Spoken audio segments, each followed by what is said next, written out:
Huh! It's been a while since we visited Poisson. Maybe we should head over and have a look around.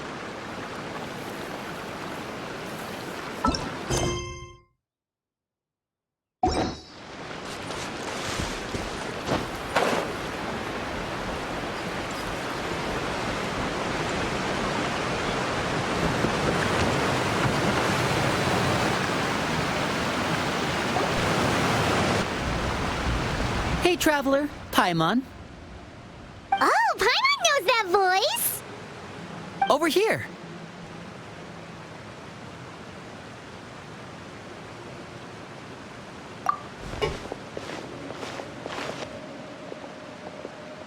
To borrow one of the more popular turns of phrase at the moment, this appears to be quite the fated reunion. Running into you two out of the blue like this has really made my day. I certainly wasn't expecting it. You can say that again. What brings you to Poisson? Wait, Paimon's got it! You must be here for one of your magic shows, right? Actually, we've run into a bit of trouble on the home front, so Father arranged for us to stay in Poisson for the time being. Oh, are Lynette and Fréminet here too? Yep, along with most of the other members of the House of the Hearth. You may have noticed Poisson seems a bit more crowded than usual. So you're saying nearly the entire organization has moved to Poisson? Sounds like you've run into way more than just a bit of trouble. What's really going on? Well... Since the two of you are so curious, perhaps I can fill in the gaps. You scared Paimon half to death! Father, you're here. You know... On second thought, maybe we don't need to know? It's all probably super confidential House of the Hearth stuff, right? We totally weren't trying to pry or anything. No need to be nervous. I could sense your genuine concern from your conversation just now. Of course, I can also understand your confusion. Sending so many Fatui here to Poisson, it's only natural that some might suspect an ulterior motive to be involved. I understand. I'm well aware you've had your fair share of confrontations with the Fatui in the past, and I can't exactly guarantee that we'll remain on good terms in the future. As for right now, however, I would say we have little reason to be at odds, wouldn't you agree? The House of the Hearth could stand to be more open with those who have worked so closely with us in the past. As for the issue at hand, well, it hardly relates to any ulterior motive. To be frank, it all stems from a certain rumor circulating around the House of the Hearth. It's an internal matter. What sort of rumor?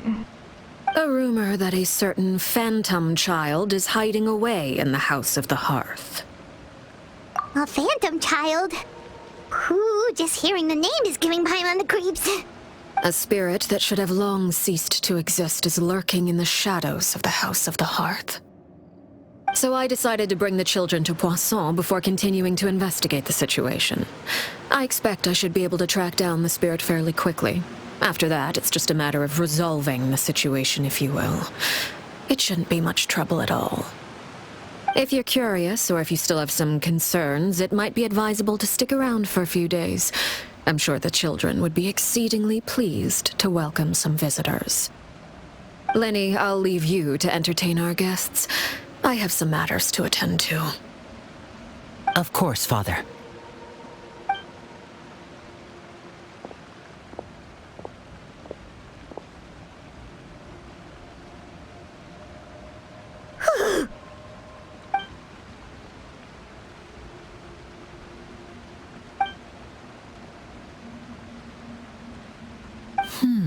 It has long been a dream of mine to invite you to our home and introduce you to my other siblings.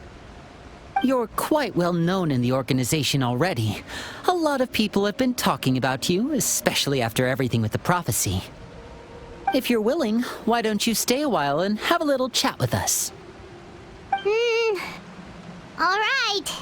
We don't have anything else to do right now anyway. But let's be clear, we're just gonna be there as guests, okay? Don't get any funny...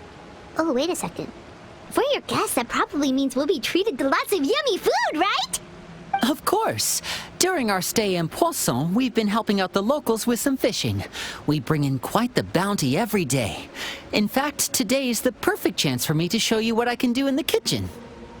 Let's go. I'll take you to where we're staying.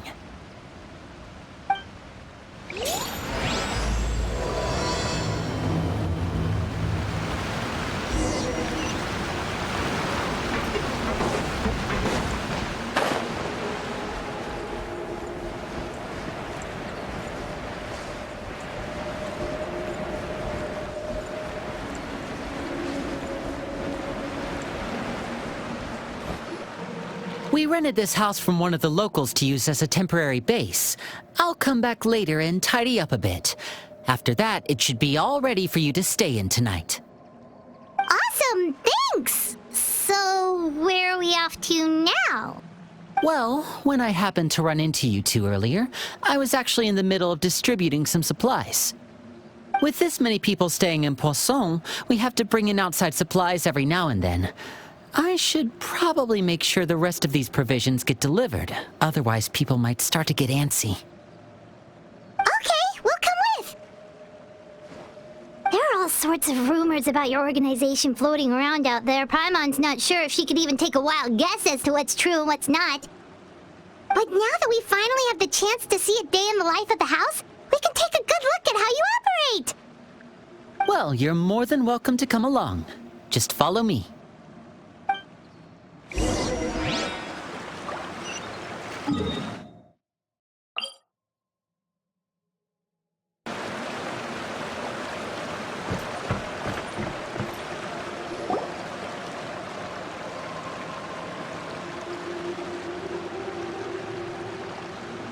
Lynnie! You're finally here! The supplies. I'm assuming you've... Brought them with me? Yep, here you go. Hello? Something caught your eye? It's the Traveler and Paimon! No way! Come here, everyone! Hurry! The Traveler and Paimon are here! One at a time, please. Don't crowd around them all at once. We don't want to scare off our guests now, do we? Oh, it's all right!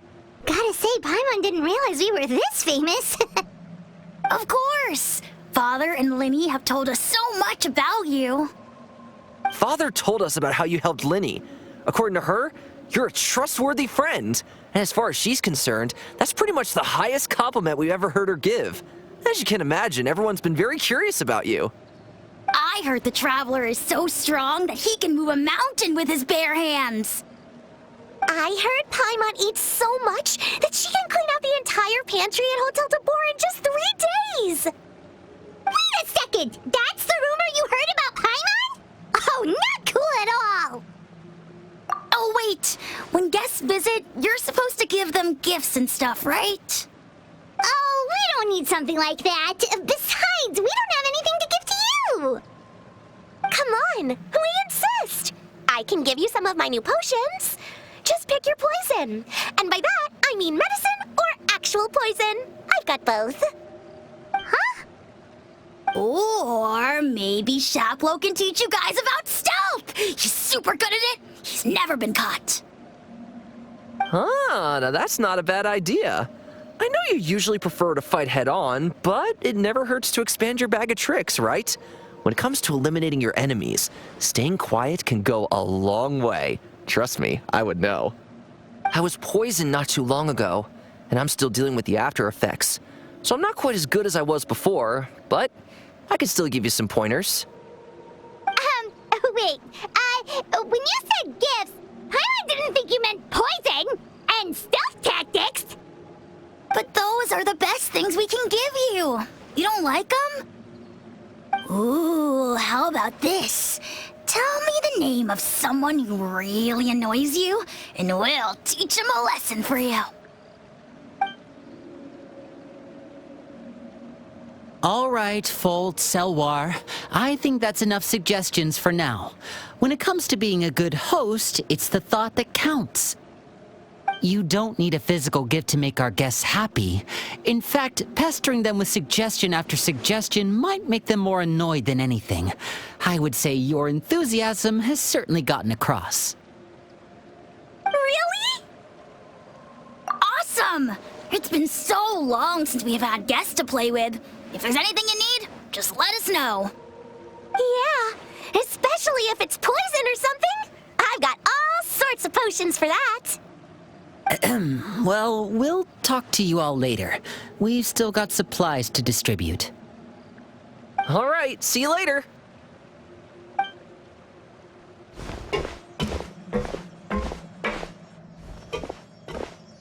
Bye!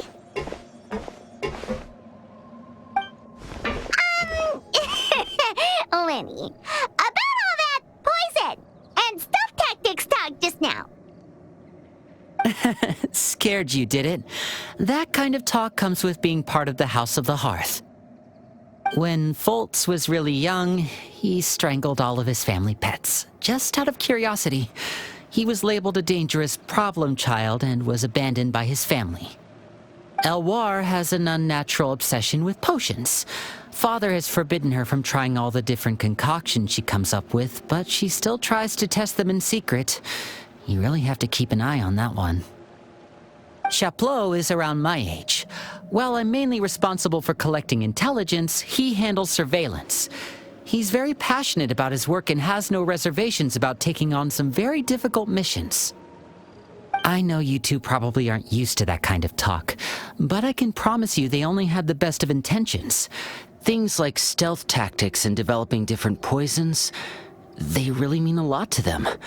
They were just trying to share the best of what they could offer, that's all.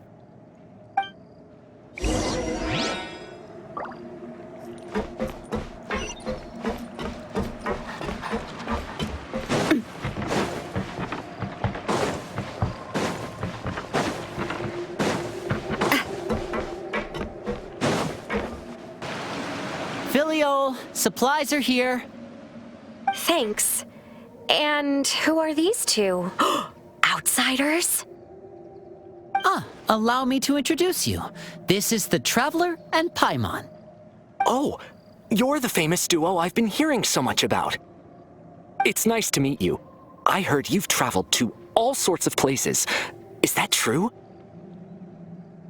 Of course! We're making our way all across to that! Oh, good for you. You must be pretty familiar with Fontaine by now, then. Have you seen the new opera that started running recently? I think it's called... The 4,000 Thieves? Oh, this is the first we've heard of it. It seems like it's going to be fantastic. From what I've been able to tell from the posters, anyway. You should definitely check it out if you have the time. Oh, and there's the Blind Maiden, too. That one is supposed to have audience interaction. Seems pretty interesting. After this mission is over, I think I'll go get a manicure. Oh, maybe I should dye my hair. Wonder how much it'll cost. Is it just Paimon, or do these two seem much easier to get along with than the others? Looks like the House of the Hearth has some normal members after all. I heard that. Oh! Oops. I'm guessing you're referring to Foltz and the others? Yeah, we're definitely not all like them. I bet those crazies are practically foaming at the mouth right now. I'm sure they just can't wait to get back to Snezhnaya to carry out the plan. That's enough, Filial. Don't talk about family members behind their back, right? Whatever. Let's go. Guess this is goodbye then. If you ever have some time, we should go see the opera together.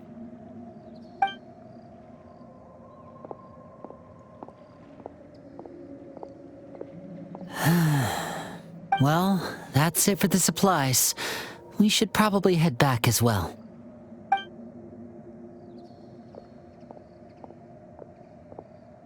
Well, they didn't seem too happy with each other. Seems like there could be something more going on here. You're right. We're only here as guests after all. Oh, Linny's getting super far ahead. Come on, let's catch up.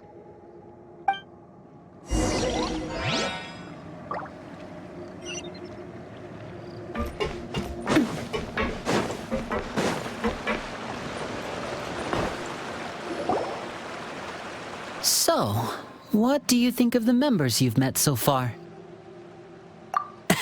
Well, Father is always encouraging us to be strong-willed and independent. So if there's one thing we've got, it's people who aren't afraid to speak their mind. Well, I should probably get cooking. Wanna join? Of course! Then let's head out and... Fréminet, what are you doing here? Well, Fréminet, nice to see you again! you too. I heard you're here as guests of House of the Hearth. Welcome. We were just going to make some food. Why don't you come along? I could use some help in the kitchen, and I seem to remember you mentioning you wanted to make seafood soup for the traveler in Paimon. Seafood soup? Oh, Paimon is drooling already. Were you looking for something just now, Fréminet? Maybe I can help. It's nothing.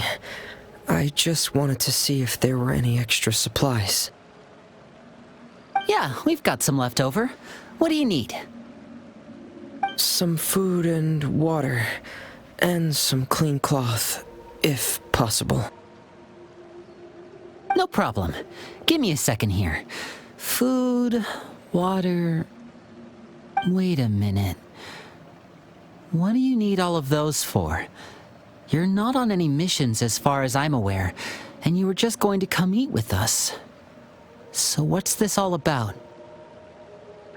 I thought I'd grab an extra portion because I get hungry at night. Could be because I'm growing, you know, and... Fréminet, you remember what I told you? You're not like me. Your lying skills still need some work. Tell me what's going on. Is it really bad enough that you have to keep it from your own brother? Maybe it'll be better if we gave them some space.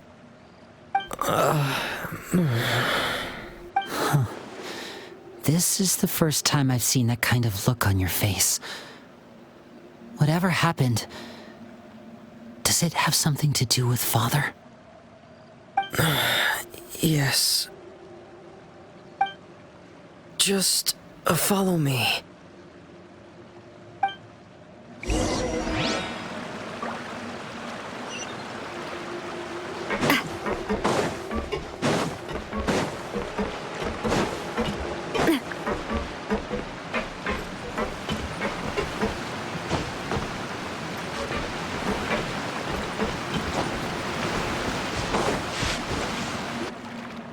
You're back! Oh, and you've brought some friends with you this time. Hello, my name's Lynette. I grew up in the House of the Hearth. And you are? Hi, Linny. I'm also a child of the House of the Hearth, just like you. You can call me Clervie. Clervie? It's nice to meet you. Does that name ring any bells, Linny? No, not at all. That's not a name we have on our roster, I'm sure of it. What I'm not sure of, though, is how she managed to sneak in. She must be the phantom child Father's been searching for. From the looks of it, I'm guessing you were the one that found her, Fréminet. You, haven't told Father, have you? No, I haven't told anyone. I've just been keeping her hidden. For how long?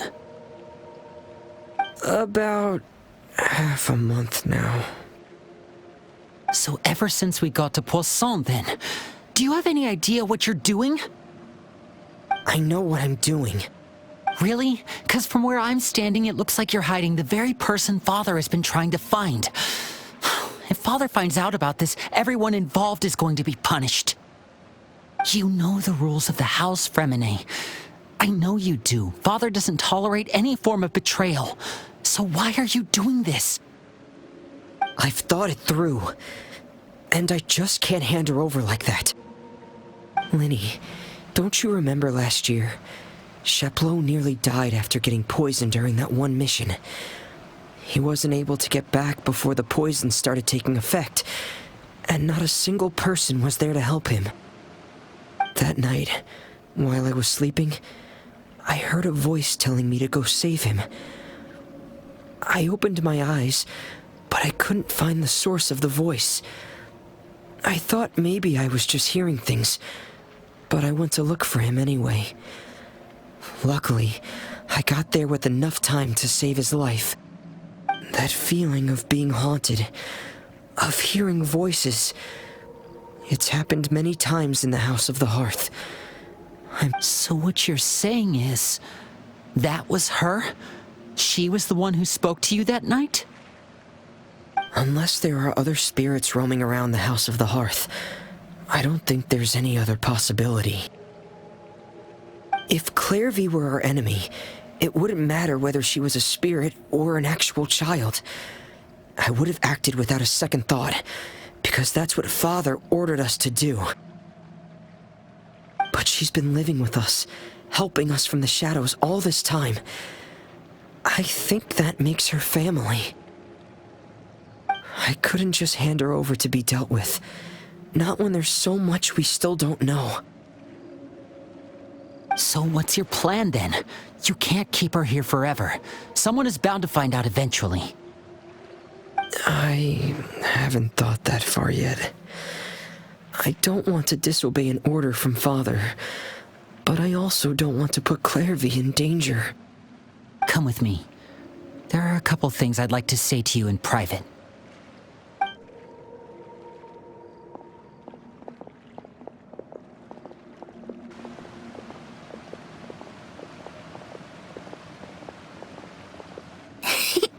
Those two sure care a lot about each other. Well, they got a funny way of showing it. From where Paimon was floating, it sure seemed like they were about to bite each other's heads off. No way. They have a really deep bond. I could tell right away, because I also have a friend like that. I just don't know how long that kind of bond can last. The darkness in the house runs deeper than you can imagine. No one can get out alive. I'm sorry, Linny. I really didn't mean to drag anyone else into this. Oh, really? You didn't mean to? 'Cause I, for one, wish you did. Huh? What do you mean? You know, when we were younger, you didn't call me Linny. You called me brother, just like Lynette. We grew up together, the three of us. We were all orphans, all rescued by Father. Of all the siblings in the House of the Hearth, I think our bond was the closest. Later on, when you started calling me Linny, I wasn't actually surprised. After all, Lynette and I are related by blood. We've had to depend on each other to survive long before we joined the house. Linny, The darkest and most difficult moments of my life happened before you and I had ever met. I'm sure that's true for you as well. Even so, Fréminet, we've stood by each other for all these years now, and to me, that means more than blood. You and Lynette are the most important people in my life. No one can replace you. So I won't let you face anything alone. Not if I can help it. Oh, looks like things are getting kind of heated between Linny and Fréminet. Maybe we should go check on them. Oh, it's It's raining. I should put my clothes away. Hey, you two! Hope we aren't interrupting anything. Oh, wait a minute, Fréminet. You're not crying, are you? Is everything all right? Everything's fine. Well, we're all friends here, right? We've been through so much together, so if there's anything we can do to help, just say the word. It's just a small family dispute. It's not something our guests should trouble themselves with. In fact, it might be better if your stay ended here. What are you getting at, Traveler? When guests are around, families are often on their best behavior. And any disputes are less likely to escalate. That's what I... just... Thank you. I was really hoping to keep you out of it. But even if I could think of some other reason to turn you away, I'm not sure I could convince you. I know things could turn dangerous, so I promise you this. From now on, I'll protect you like my life depends on it. Me too. Well, back to the matter at hand then. If we don't plan on handing Clervie over to Father, then our only other option is to solve the mystery of her identity before Father is able to track her down. That means finding out where she came from and what she's doing here. Then we can send her on her merry way and pretend like none of this ever happened. I've tried that already. And? And... nothing. I tried taking her somewhere really far away, but... after some time, she just reappeared. She even came with us all the way to Poisson. It seems like wherever the house is, she follows. I don't know much about spirits. Do you two have any ideas? Let's see here. Paimon remembers hearing something like, if you fulfill a spirit's last wish before they died, they'll let go of whatever's keeping them here and return to the ley lines. Oh, it's just that Paimon doesn't really remember where she heard that, so it's not guaranteed to work or anything. Well, sounds like it's worth a shot. Guess that means we should go ask her about her wish. But first, Fréminet, I need you to promise me something. What is it? I need you to promise me that this will stay between the two of us. We're the masterminds behind this whole thing. No one else gets involved. Can you do that for me? Of course. I promise. All right. Then let's seal the promise just like when we were kids. Fist bump on 3. Ready? 1, 2, 3. I swear.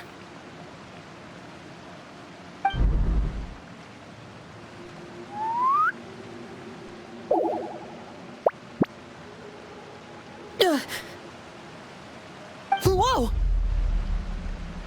Lynette! But what a surprise! What brings you here, dear sister? And, when exactly did you get here?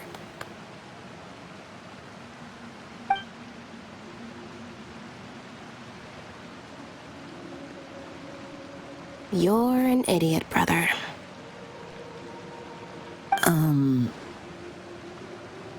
And you too, Fréminet.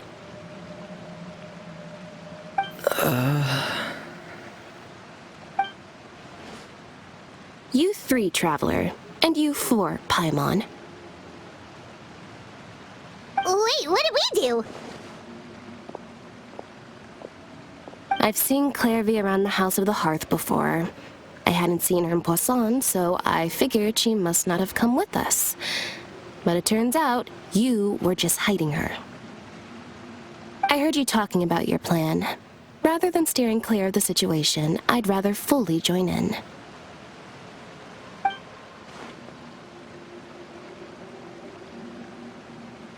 If you don't agree, I'll have no choice but to report everything back to Father.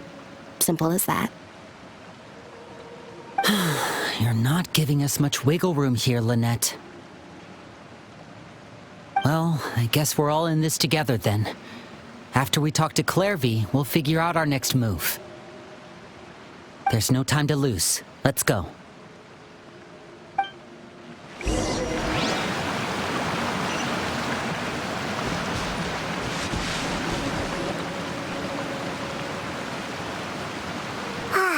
I'm full. Thank you for bringing me this food, you guys. She said she's full, but the food doesn't look like it's even been touched. That's right. Based on what I've been able to observe, it doesn't seem like Clervie can interact with the physical world at all.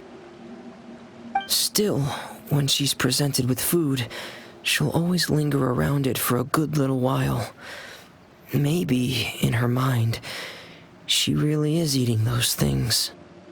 Does she know that she has already passed away? I've tried to ask her, but she didn't answer.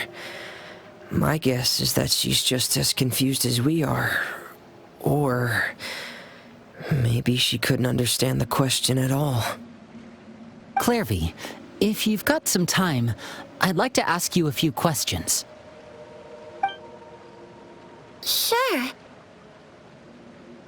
Oh, another new friend. Hi, I'm Clervie. Hello. Clervie, how did you join the House of the Hearth? Huh? Isn't it the same for everybody? The knave brings you here and then you can't leave. It's just that your name, it's not on the roster. And I've never seen you before. The roster? Oh, I get it now. I think there might be some things you don't know about this place. The people in charge, they're not as nice as they look. They say they keep a roster, but it's not complete. There are a lot of people who aren't on it, and never will be. In this house, some people are family, and other people are just test subjects. Those kinds of people aren't ever going to get a place on the roster, unless it's the roster of people who've been executed. Wait, does that mean the knave... she... Is there anyone that can vouch for you? Perry, she's my best friend. She's the only one I trust in this place. Have either of you heard of that name before? No. Me neither. Clervie, Perry. Neither of those names are on the roster. But it seems like she's telling the truth. Either that, or this kid's already got a bag of tricks bigger than mine. Maybe we should try a different approach. Clervie, do you have a wish? A wish? It can be anything you want. Just imagine. It's your birthday, you're blowing out the candles, and your wish is...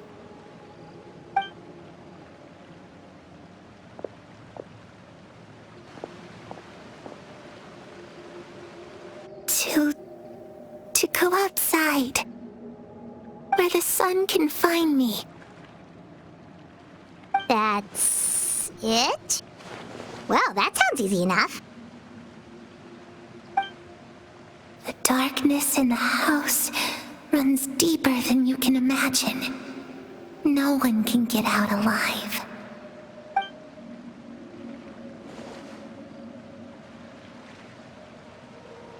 Okay, time to divide and conquer. Listen up. I've got a plan. I'll try and find a way to use basic illusory magic to take Clervie outside and bring her somewhere with sunlight. Lynette, try and find the list of executions that Clervie was talking about and see if her name is on it. Fréminet, You stay in Poisson. We can't be the only ones who've had run-ins with Clervie. I need you to collect intel on everything she's said and done. Understood. I'll try my best.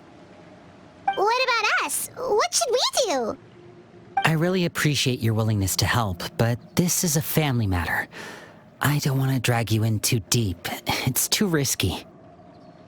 Let me think. Since Father considers you to be guests, maybe you could stick by her side for a little while. You don't need to do anything except keep up some nice, casual conversation. Ah, Paimon gets it. You want us to distract her. I'll give you a magic bird. If Father suspects something, all you need to do is release it when she's not looking, and it'll alert me that something's wrong. Of course, that's only as a last resort. If Father doesn't seem to notice us, there's no need to make contact. We'll reconvene here tonight after all's said and done. If the worst-case scenario happens and we're discovered, just tell Father everything. We're not going to let our guests get punished for our own actions. That's where we draw the line. You too. Okay, this is where we part. Father should be at the beach nearby.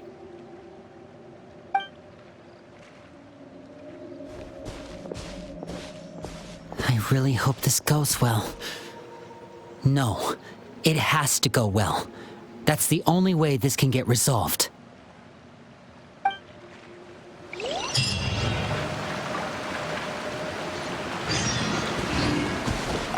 Clervie, I'd like to take you somewhere. Is that okay with you? Sure. Where are we going?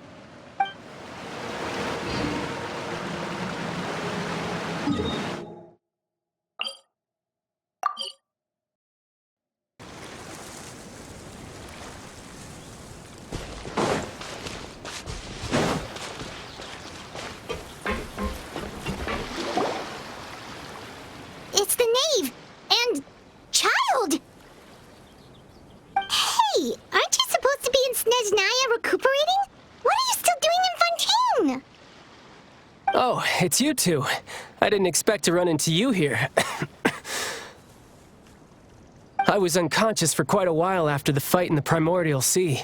After I woke up, I realized I was being taken back to Snezhnaya, and well, I couldn't have that now, could I? Not when I've still got unfinished business here in Fontaine. So, I mustered up all my strength and made the journey back on my own. What sort of unfinished business are we talking here? It has to do with Skirk, my master. I really wanted to meet up with her, but by the time I got back, she had already left. I still have so many questions for her. Without any other leads, all I could do was ask the knave to help me track her down. She must have left behind some traces from her time in Fontaine. Oh, okay, so have you found any clues? Unfortunately, no. While the House of the Hearth is adept at collecting all manner of intelligence, certain existences can still manage to escape our purview. Basically, unless Master feels there's a need to meet with me, she's not going to be found. But that problem has an easy fix. I just need to become stronger, and then... Paimon thinks you should focus on getting better first. The worst of it is over. It's all thanks to that one kid from the House of the Hearth. Elwar, I think her name was. She gave me a bunch of random potions to drink. They didn't go down easy, let me tell you. Pain and chills all over. But they really did help speed up my recovery. And that's good, because it looks like I really do have to head back this time. The old man's been putting the pressure on me. He sent someone to tell me I'm needed for some sort of project. Project Stuja? Yeah, that's the one. I heard Regrator's involved too. I'm not looking forward to having to listen to all his monologuing, that's for sure. Hey, maybe you could think of a way for me to stay in Fontaine for a little longer. Helping Lynette and the others brush up on their fighting skills would be far more interesting. If you and I could spar, that would be even better. I've been waiting for a chance to see you go all out. And what a sweet little daydream that is. But I also have a role to play in all this. I'll be leaving Fontaine shortly as well. Besides, considering how little they see fit to step outside the homeland, being called on to return to Snezhnaya by such illustrious dignitaries, what a great honor. Wouldn't you agree? One I could do without, I'd say. Is it just Paimon? Or does it kind of seem like they're... So, dear guests of the House of the Hearth, to what do I owe the visit? Well, we just... Right! We're super close to Linny and the others, but we still don't know much about you! Is that so? Introductions have already been made, have they not?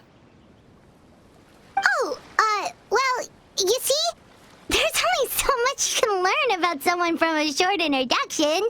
At least tell us something a little extra, like... why do you call yourself father? Good question. I'd also like to know. The fact that you have to ask tells me our intelligence work has been quite successful. Telling you the answer to that question would only serve to undermine that success. And we can't have that, now can we? Spoken like a true diplomat. That was some expert sidestepping right there. Well, if there's nothing else, I think I'll take my leave. I still have a small matter to resolve at home. Wait, don't go!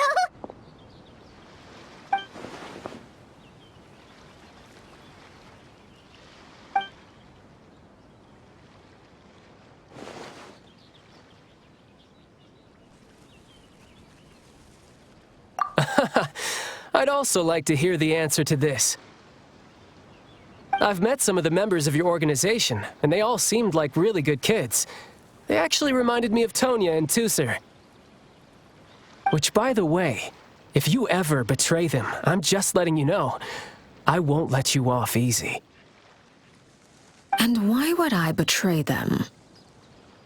Well, you've already betrayed the House of the Hearth once, haven't you?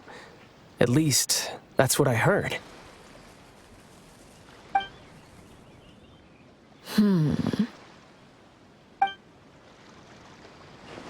Okay, I admit. That's just what the old man told me. The rooster, I mean.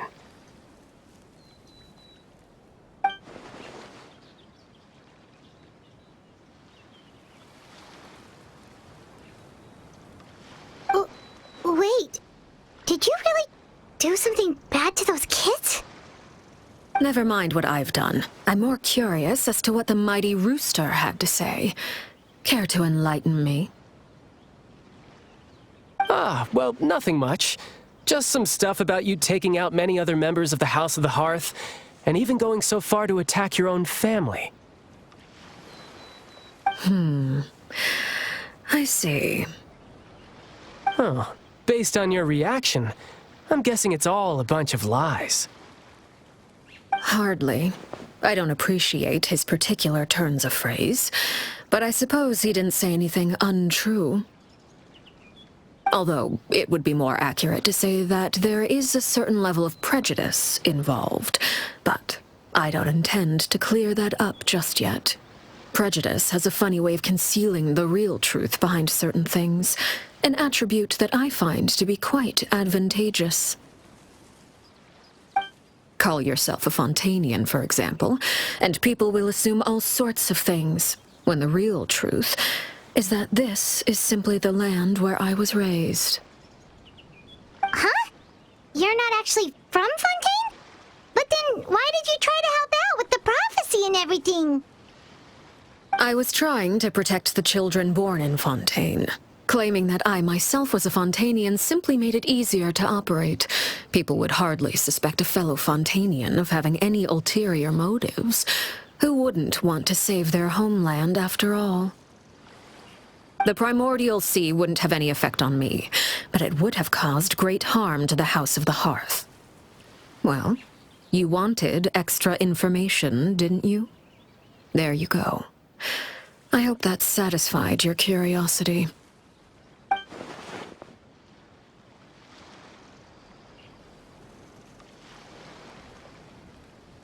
So, you stayed in Fontaine for the kids. I guess I was wrong to believe you'd betray them. Apologies. Looks like I was holding on to some prejudices myself. Good. Like I said, I like it when others have misconceptions of me. Actually, while I was recuperating at the House of the Hearth, there was something else that really caught my attention. I heard that members always resolve disputes and arguments with a friendly spar, and the loser has to back down. Seems pretty cool if you ask me. Would also give them plenty of opportunities to hone their skills. Well, that's only a recent development. In the past, such spars weren't nearly so friendly. The losing party would lose everything, including their life. They were that high stakes? Whew, at least that's not a thing anymore. Well, the current atmosphere's not half bad. I'm a bit jealous, actually. You've got so many family members around you, and you even get to live with them.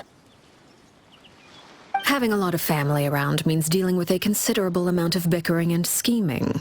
Once Tonya and Tusser enter their rebellious phase, I'm sure you'll understand. Just imagine. Tusser becomes obsessed with plucking out strands from the rooster's mustache, or Tonya decides to dye her hair 42 different colors. Okay. I get the picture.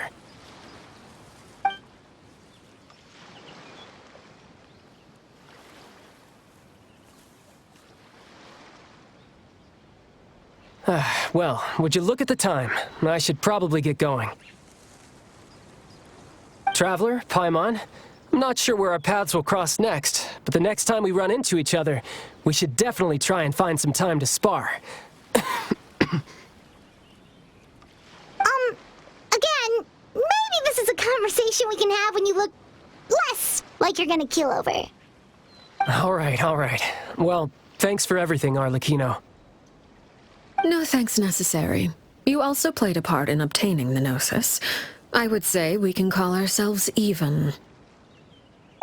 I like the sound of that. Well, I'm off. See you all some other time. We should probably get going too. Do you want to head back with us? Oh? You want me to leave so soon? Oh, well, you see, I'm rather enjoying the evening breeze. If you don't mind, I think I'll stick around for a bit. I have some things to think about. Apologies for not attending to you like a proper host. Please forgive this slight. I do hope you'll have a pleasant stay. We managed to keep her distracted until nightfall. Good thing Child was there to keep the conversation going. You don't think she suspected anything, do you? Oh, I wonder if Liddy ran into any issues. Let's hurry back and see how everything went. Oh? You decided to stay a little longer? Let's take in the ocean view together, then.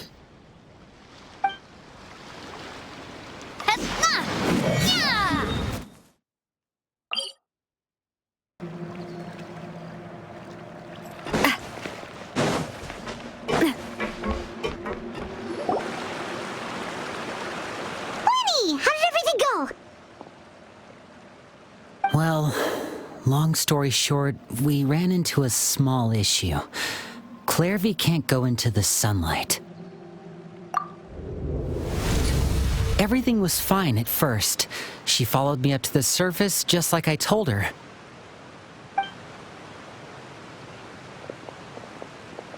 But as I led her out of the shadows and into the sunlight, she vanished. I turned around and there she was, standing at the edge of the shadows, silently watching me.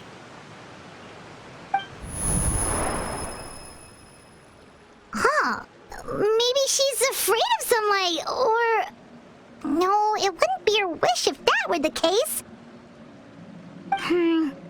Well, we could always try pushing her into it. Oh, true.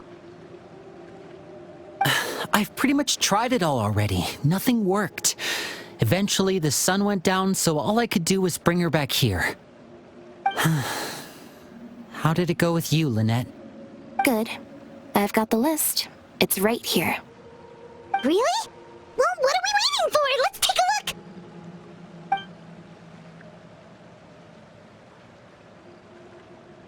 Oh, that's a lot of pages. Oh, it's gonna take forever to get through it all. We can each take a section. Here. La Pouillade, l'endroit, Chambel, horaire.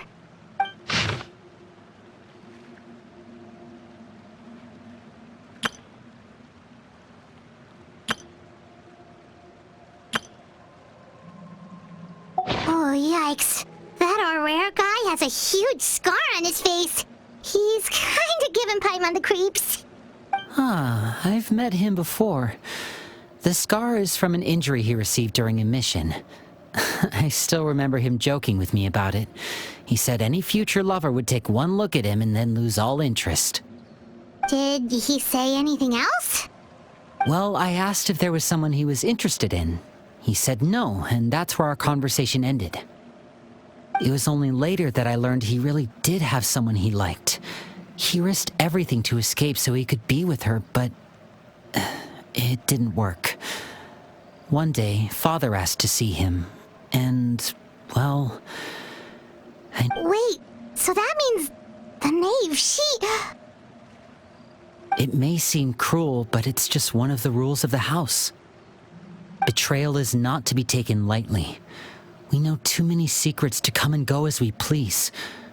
So, if you do try to leave, you pay with your life.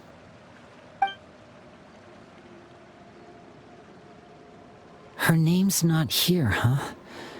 Well, that's not too surprising. It doesn't seem like this list is complete. It only contains records dating back around 5 years. Let's shift our attention then. Fréminet, were you able to find anything out? Fréminet. Sorry. I was thinking about something. I managed to talk to quite a few people, but I couldn't help but notice that the atmosphere in the house was a little... strange. Strange? Yeah, I mean, I know there have been arguments in the past, times when people haven't gotten along. Chaplot and Filiol are a good example of that. Oh, those are two of the people that we met while delivering supplies. Paimon can see how they might not get along. They had very different vibes and their, interests. That's to be expected, actually. Father brought us all here, shared her knowledge with us, taught us how to fight. That's one thing we all share. But that's also where the similarities end. Not all of us feel the same desire to stay here. As members of the House of the Hearth, we're also considered part of the Fatui. And to a lot of people, that's an identity they never asked for. Certain members get older and realize they want something else for themselves. But considering the rules of the house, most people would never say that out loud. People like Chaplot and Foltz are loyal to Father and her vision. They're proud to be part of the Fatui. Filiol and Nantoy, on the other hand, well, they aren't quite as enthusiastic. These kinds of conflicts have always been there. It's not... Well, that's true. But it just feels like things have gotten worse lately. Filiol and the others, it seemed like they were meeting in secret to talk about something. I can't say for sure, but I think they've met Clervie. You think she's been inciting them to act out? No, not exactly. But I wouldn't be surprised if she said something to them about the darkness in the house and how deep it runs. She's told me about it before. Experiments being run on children. People being used as pawns on the battlefield without so much as the strength to survive. And they just believed all that? Without any evidence? Clervie's words probably gave them the excuse they were looking for. Whether they actually believe them to be true is secondary. This is all because of Project Stuja, isn't it? Whoa. Hold on a second. What's this Project Stuja all about, huh? This is the second time it's come up now. Sorry, but I'm not sure of the details either. I only know what Father has told us, which is that it's something the Rooster and Regrator have been working on together. Apparently, it has to do with the Fatui's strategic plan for the future. Because the House of the Hearth was so successful in obtaining the Gnosis, we now have the honor of playing a key role in Project Stuja. Wait, but isn't that a good thing? Key role is just another way of saying dangerous role. To us, the whole thing is an inconvenience. Father thinks so too, but she's in no position to refuse. Their plan isn't exactly unreasonable, and they've been funneling the house a lot of funding.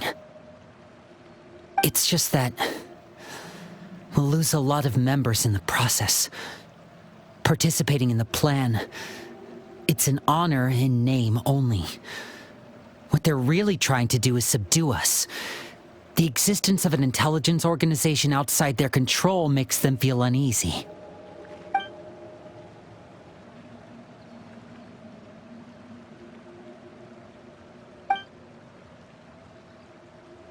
Okay, super complicated top secret Fatui business aside, what does all of this have to do with the conflicts you were talking about earlier? Paimon doesn't get the connection. External pressure has a way of exacerbating internal strife. You can't overlook the power of fear either. People are afraid of dying, and that fear is often the impetus for a lot of stupid decisions. I thought resolving the Clervie situation would make everything go back to normal. But it looks like things are more complicated than I thought. If we leave Filiol and the others to their own devices, sooner or later, Father will be forced to take action. We can only focus on one situation at a time, brother. You're right. Even if we confront Filiol and the others, it won't do any good. It might even make matters worse.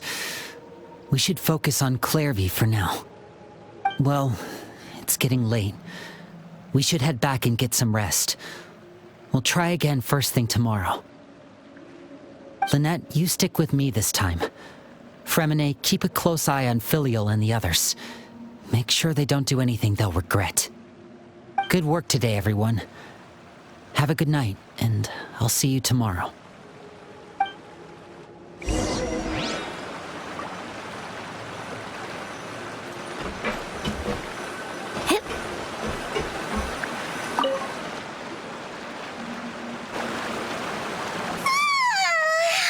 Paimon was looking forward to an early night, but she can't sleep at all.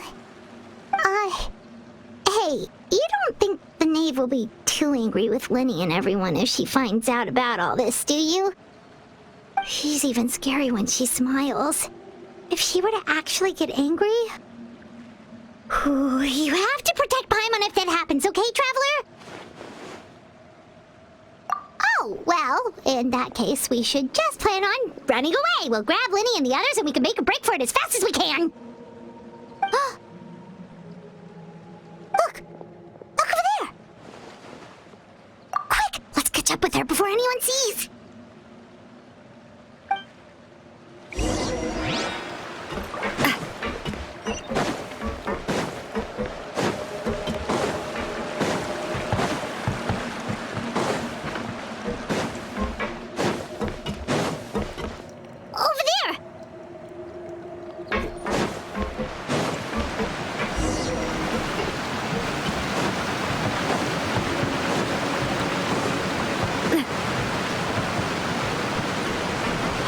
Is she going? Oh, if someone sees her, we're toast!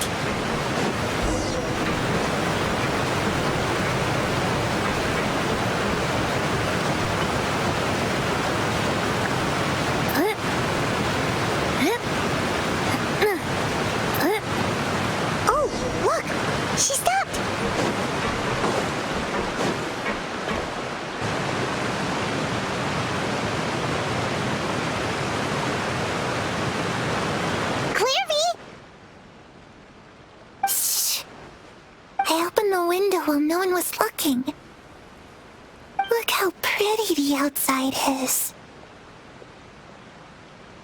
If only I could have more than this. You probably think I'm being silly, huh? All this hopeless resisting. It's better to dream of what I could have than try to make it a reality, right? Please, help us get on the same page here, Clervie. We need you to tell us what you know. Can you? Sure. Although, after you hear all this, I think you might regret that decision. Everyone in this family is nothing more than a tool, something to be used and exploited. We're all expendable, including me. As long as you're useful, you get to stick around. Lose your value, and you're handed over to the doctor, experimented on, and given a fate worse than death. I've seen it happen again and again, and I've had enough. You're saying the knave did all that? It's just, that doesn't seem like something she would do. She's scary and all, but it seems like even she has lines she wouldn't cross. I knew you wouldn't believe me. Everyone thinks she's a good person. They all think of her like a real mother. Mother? But she doesn't deserve that title. She's disgraced it and tarnished it. And if I had things my way, I'd never see her again. If only Perry were here, she'd understand. Perry? There's that name again. Also, Paimon's getting a strange feeling. It almost feels like she's not really here with us. Paimon can't tell if she's actually talking to us or if she's mistaken us for someone else. Well, in any case, it seems like she really needs someone to talk to. We should keep her company for a little longer. She looks so young, but it seems like she's been through a lot. It's getting windy.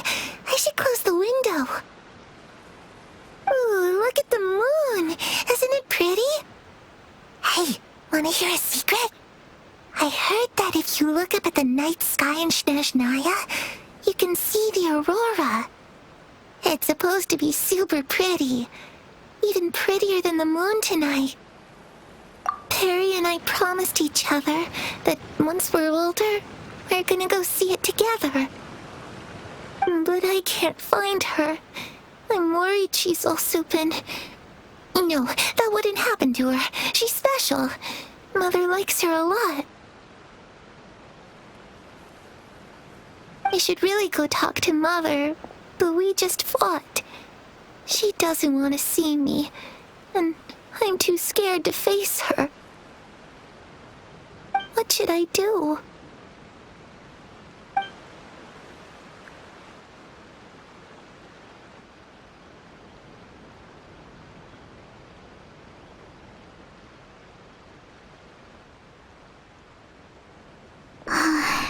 Paimon really doesn't understand what's going on with her. Well, let's head back. We've got an early morning tomorrow.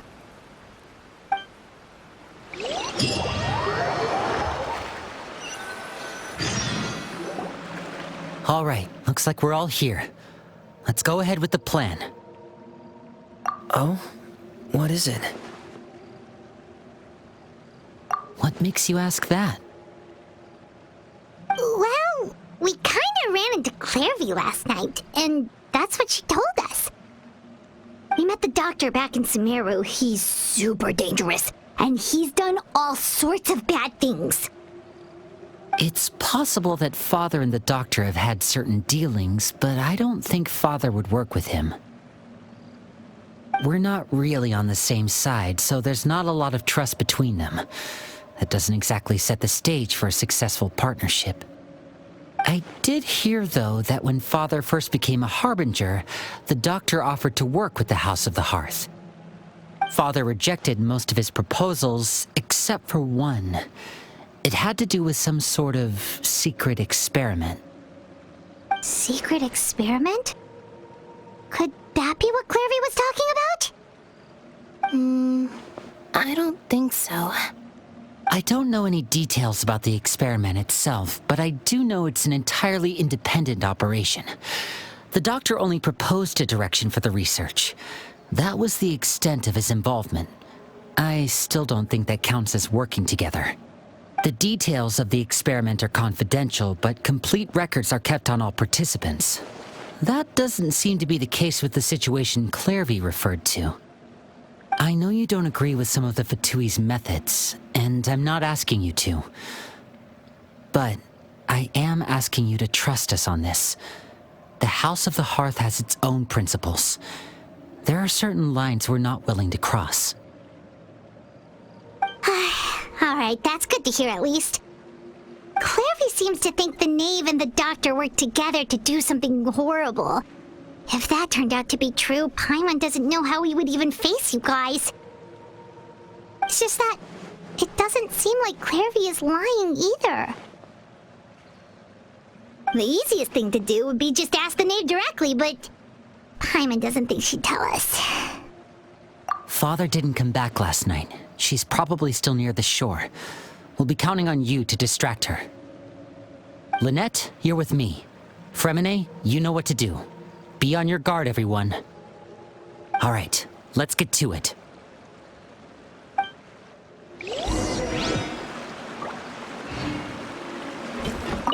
Where are we going today? Let's try somewhere further away this time.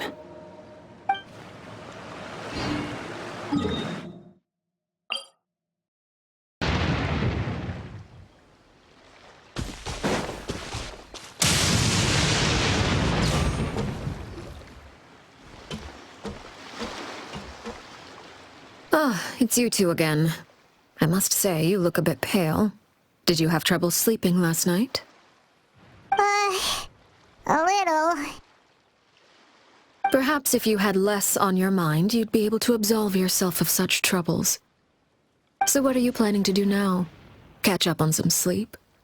Or should I give you some time to rack your brain for a topic to discuss before I ask any questions? Although I must profess to being curious. Without child here, how do you plan on distracting me? Us? Distract you? Good one. But no, we were just here for a chat. Looks like you could have used some extra time to think. No matter.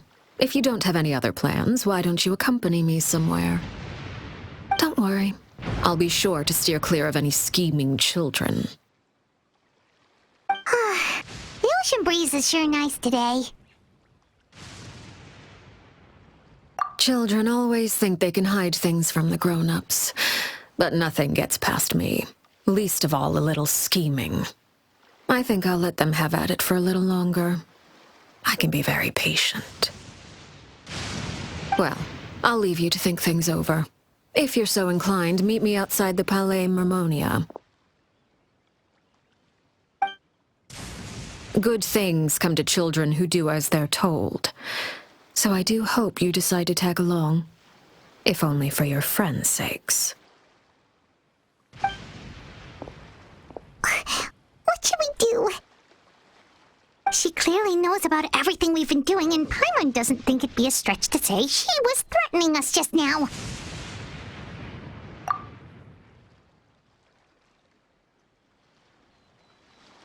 Oh, good idea. Hopefully he sees it in time. Well, we should probably head to the Palais Mermonia. Paimon doesn't want to find out what happens if we don't show up. Based on what the knave was saying just now, it sure didn't seem like it'd be anything good. Okay, then we probably shouldn't keep her waiting. It seems like Lynn and the others are on thin ice, so let's do our best to not get them in any more trouble.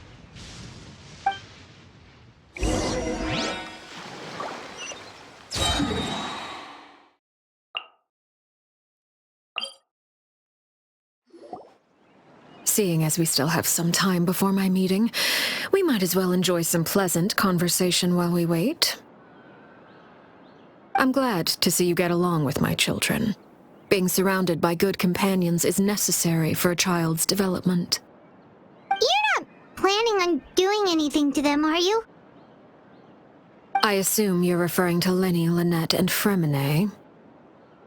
Although, there's that situation with Filial and Nentoy as well. It appears quite a few people have been acting out lately. No matter. I'm not one to discriminate. All those who betray the house meet the same fate. There are no exceptions.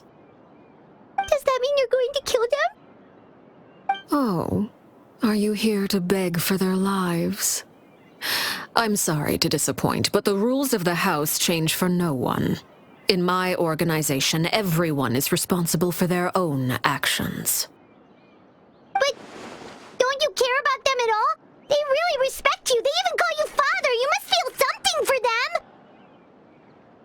Any organization in which feelings come before principles is one destined for ruin. The House of the Hearth is hardly an exception. You could say our principles are more stringent than most. Perhaps I can offer you this consolation at least.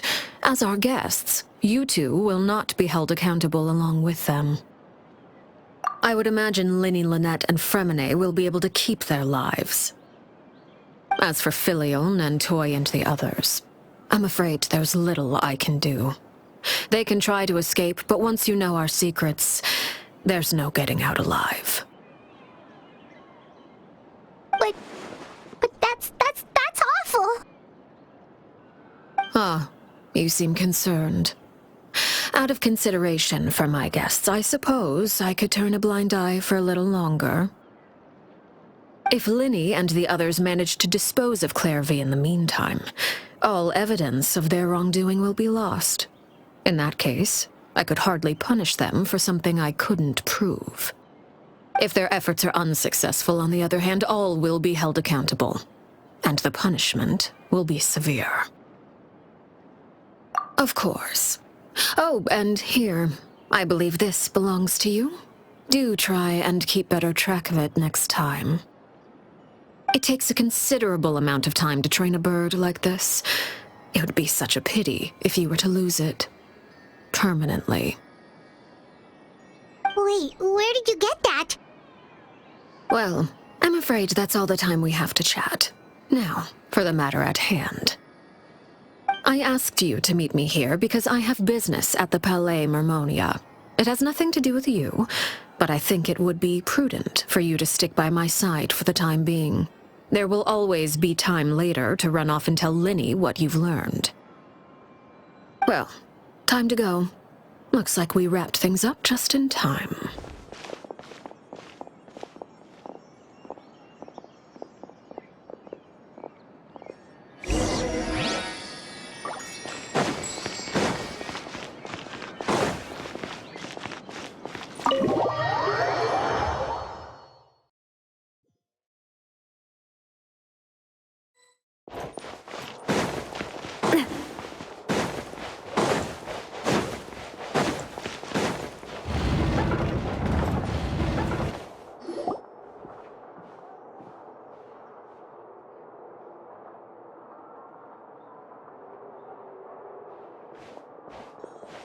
It's been a while, Monsieur Neuvillette. I must say, I wasn't expecting my meeting request to be approved quite so quickly. The Palais Mermonia operates with an efficiency worthy of admiration. It is only right that an esteemed diplomat such as yourself should be afforded the proper level of respect. Although, if I may speak plainly, I must confess that I did not anticipate we would have the occasion to meet again after presenting you with the Gnosis. I see you brought the Traveler and Paimon with you as well. If I may inquire as to the purpose of your visit. I'll be departing Fontaine shortly. There is, however, an outstanding matter that I would like to see resolved before I go. It requires a rather lengthy explanation, I'm afraid. So I took the liberty of explaining everything in this proposal. Please review it at your leisure, Monsieur Neuvillette.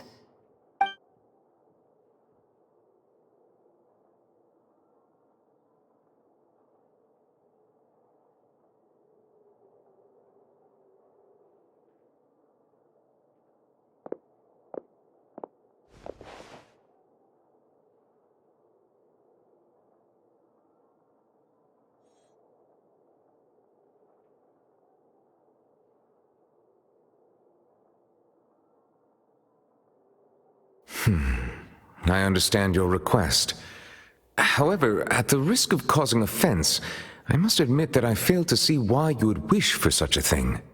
I heard you have a certain fondness for water tasting, Monsieur Neuvillette, so allow me to use water as an analogy. A family is like a large body of water with countless rivers flowing in and out. As someone who watches over this system, I would hope that each river that flows from the source will eventually reach the ocean. Of course, objectively speaking, I know this is impossible. Most of the rivers will dry up along the way, disappearing into the ground and leaving nothing but a barren riverbed behind. Not all rivers are destined to reach the ocean, but I would not see their existence rendered meaningless. I believe the water that flows within them is simply meant for a different destination, like a field in need of irrigation. Or perhaps the glass of a certain water-tasting enthusiast. Did you get any of that, Traveler? Your words paint an optimistic picture indeed. Allow me to remind you, however, few among us are willing to sip from a glass filled with tainted water. It may have been tainted at one point in time, but not to worry. I'll make sure it's drained of all impurities and returned to its cleanest form. I seem to recall there being a transactional aspect to your proposal. Perhaps you could expound on that? If you accept my proposal, Monsieur Neuvillette, I will gradually withdraw my forces from Fontaine. And, unless absolutely necessary, I will no longer carry out any special missions within Fontaine. I presume I can take your words to mean that, in the future, cases similar to the Tartuffe assassination will cease to cross my desk? Tartuffe? Ah, that thief who embezzled funds from all those charities, you mean? My deepest condolences to his family, but without any evidence, I cannot imagine how the House of the Hearth might have been involved in his passing. Of course, if you accept my proposal, Monsieur Neuvillette, I'm sure certain measures could be taken to reduce the frequency of such troubles. You choose your words carefully indeed. In that case, I am inclined to accept your proposal. My thanks for your generosity, Monsieur Neuvillette. Well, with that settled, we should be going now. I took the liberty of bringing along 2 bottles of spring water from Snezhnaya for you to enjoy. I do hope I get the chance to hear your impressions. Perhaps at our next meeting, yes? Indeed. I trust you would not overlook your commitment in the meantime. All right, Traveler Paimon. Time to go.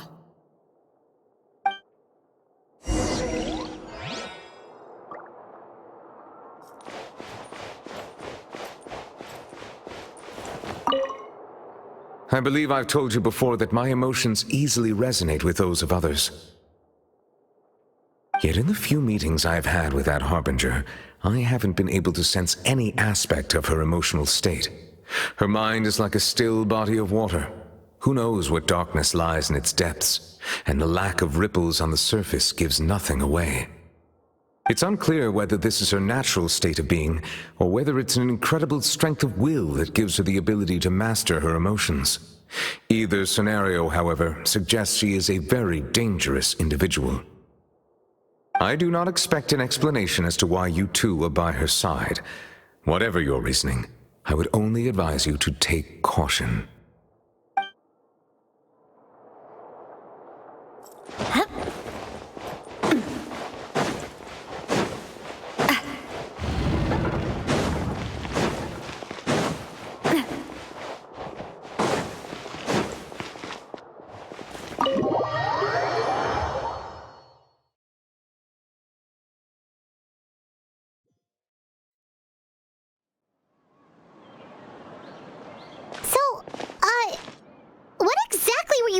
About back there?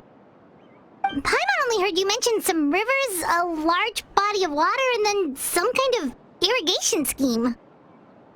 You really want to know? I would imagine there might be more pressing concerns at the moment. Winnie, Paimon Mom really hopes everything's going okay.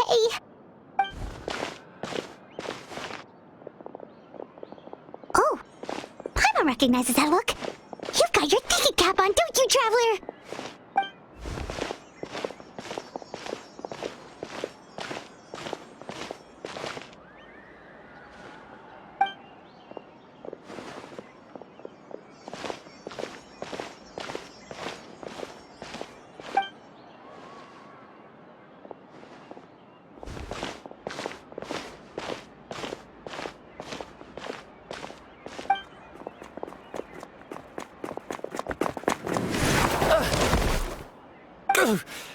Oh, shoot. Are you all right? Oh, jeez. I'm so sorry. I was so focused on selling these papers, I wasn't looking where I was going. Well, let me make it up to you at least. Here, take this paper. On the house.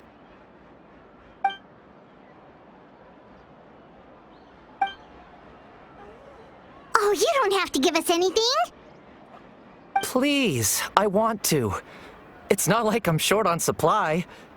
All the extras will be useless come tomorrow anyway. It's my fault, really. I was just trying to bring home some extra mora for the family, but I bit off more than I can chew. I haven't had many takers today, so I'm still swimming in papers. What's going on here? Nothing much.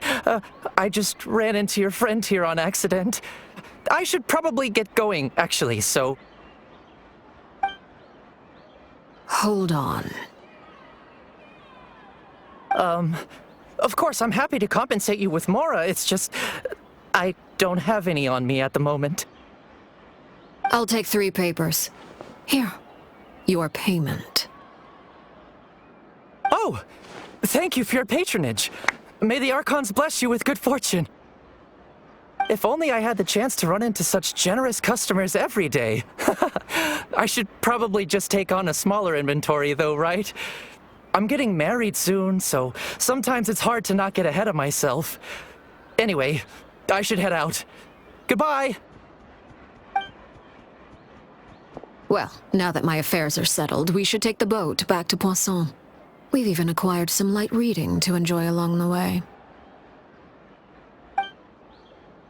Actually, why don't we stick around for a little longer? Paimon just realized how hungry she is. She can't head back to Poisson on an empty stomach.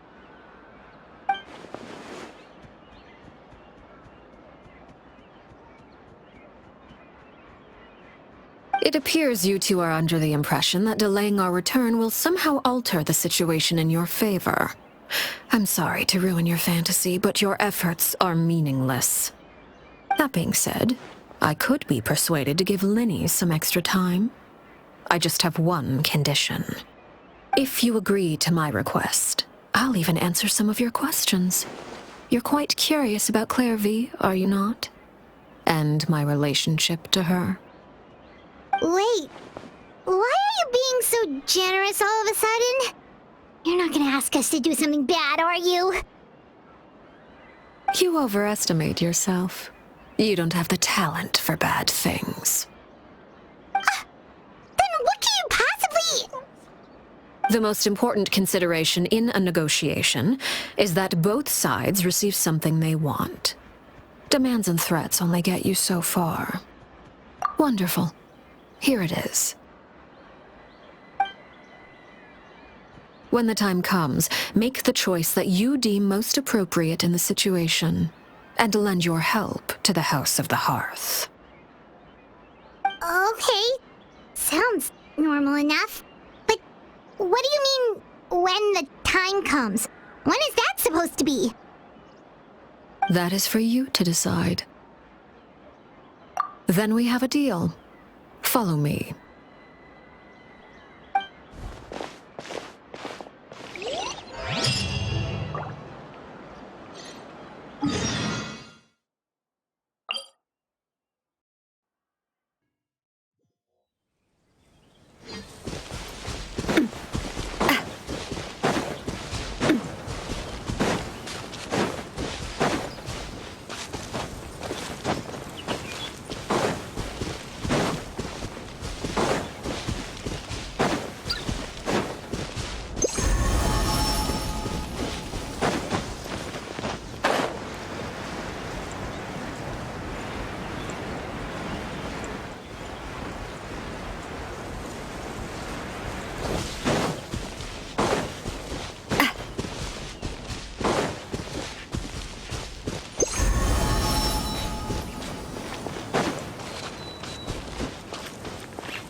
Somewhere long forgotten by everyone.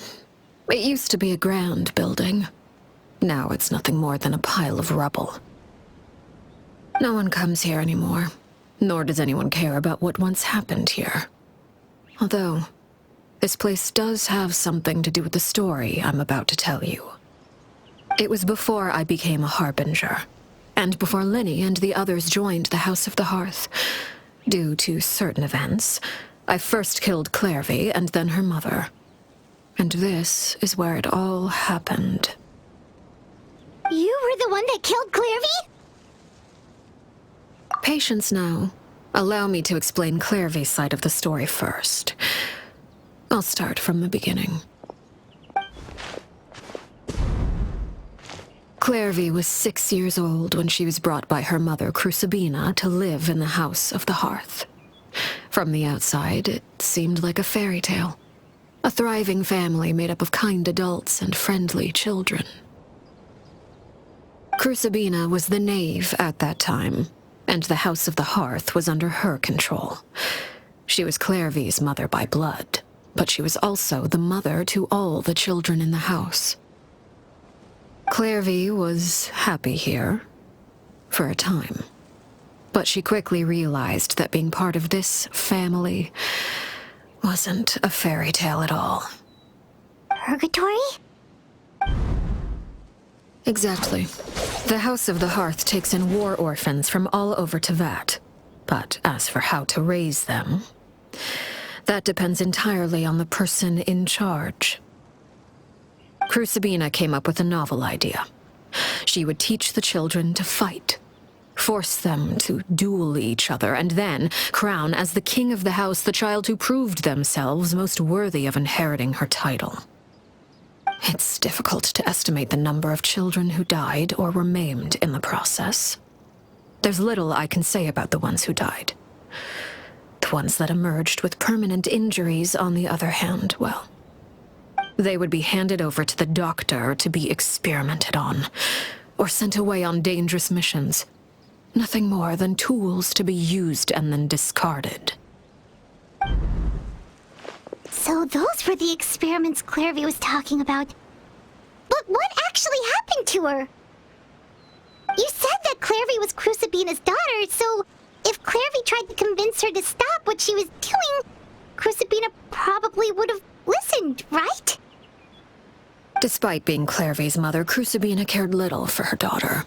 She forced Clervie to join the House of the Hearth only as a means to demonstrate her own impartiality as a mother, to prove that she treated all her children equally.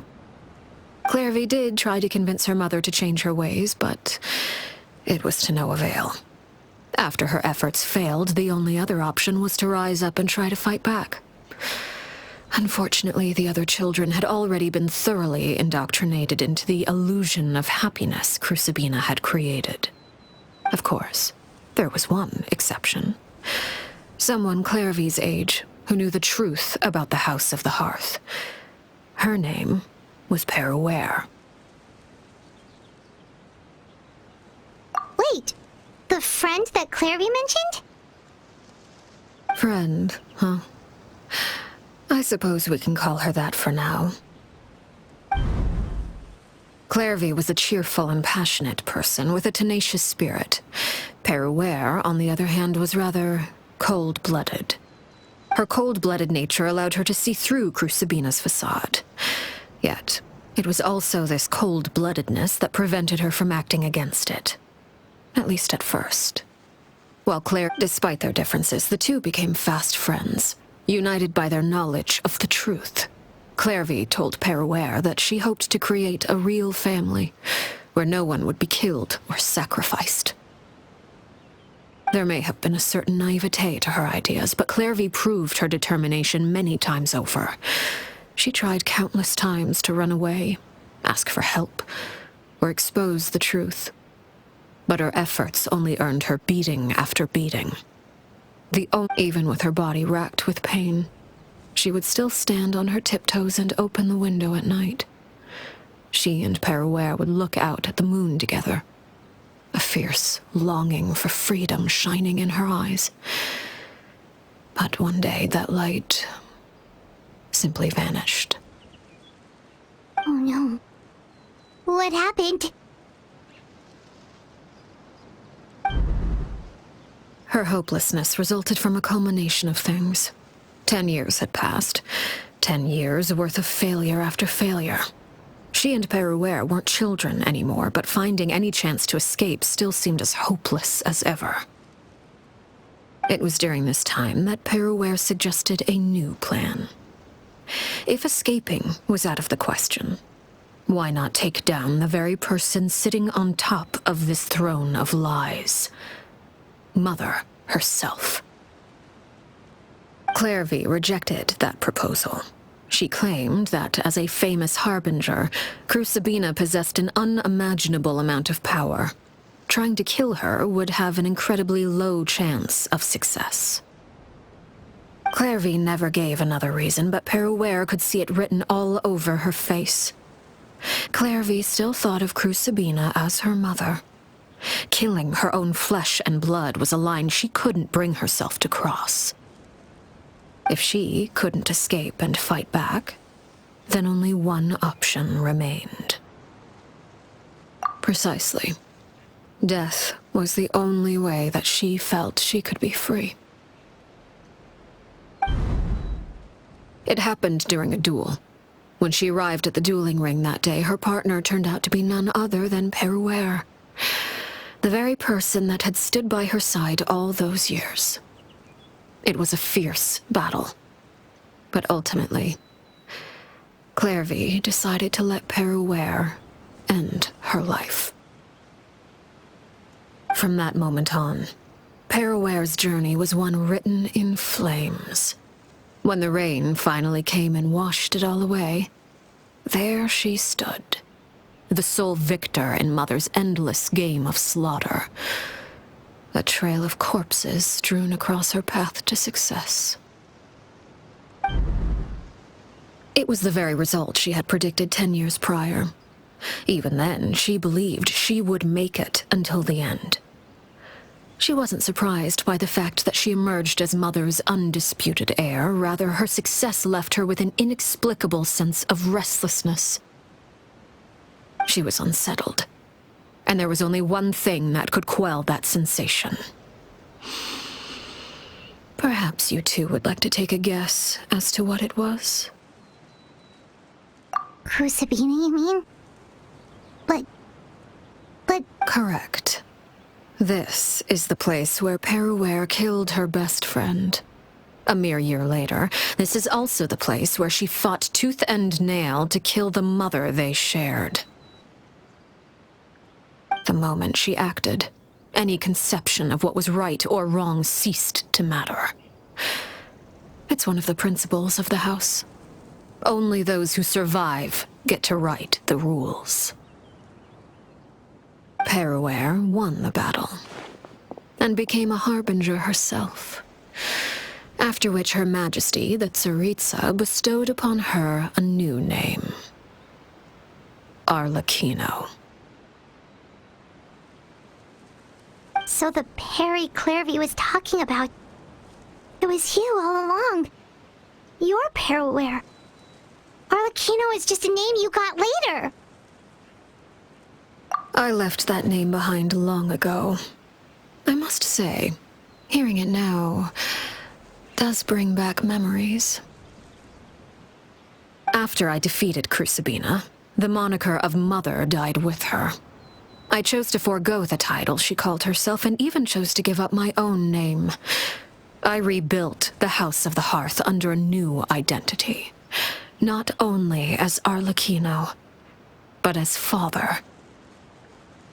And that is where the story ends. Any more questions? Yeah. Based on what you just told us, Clervie wasn't a little kid when she was killed. So the Clervie we met... Was she really a spirit at all? I suppose you could call her an illusion born of flame. Her existence is like ashes to a fire. Something left over in the wake of blaze and ruin. You see, a certain power runs through my veins. It's not unlike a curse. My flames leave behind shadows of anything they consume.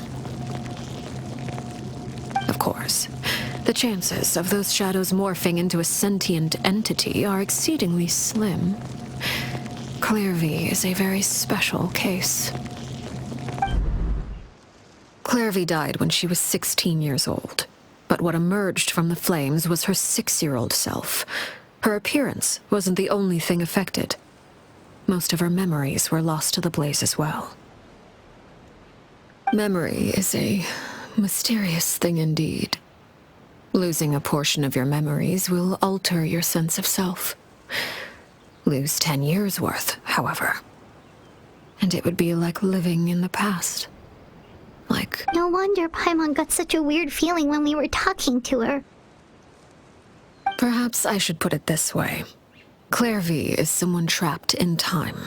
It may seem like she exists with us in the present, but she truly lives in the confines of her own past. So if all of that is true, then you must have known about Clervie for a long time. Indeed. She's a rather volatile and unstable entity. Sometimes she would look after the children. She's even saved some of their lives. But other times, she would hide from me and become obsessed with revealing the truth about the house to anyone who will listen. Shadows don't have the capacity to learn or grow. Any new information they encounter is quickly forgotten over time. Your attempts to expose Clervie to sunlight, they failed, yes? The reason is actually quite simple. In Clervie's mind, the house is impossible to escape, and it is this very perception that traps her there. But no matter. All I have to do is kill her again, and all will be resolved. I don't anticipate so much as a single speck of ash will be left behind this time. Wait! Paimon can understand why you might want her gone, but isn't there another way? So what if she's trapped in her 6-year-old self? She's still your friend! At least talk to her first! It's too late for that. She broke the rules, and now she must be punished. That goes for Filial and Nantoy as well. She's had quite the effect on them. I hope you understand. The difference between Crucibina and myself lies in our formulation of the rules, not our policy for enforcing them. Upholding the rules without question is a trait we both share, because that is how a household should be run. Is this really what you want to do? Whatever could you mean? Don't you want to say a proper goodbye at least?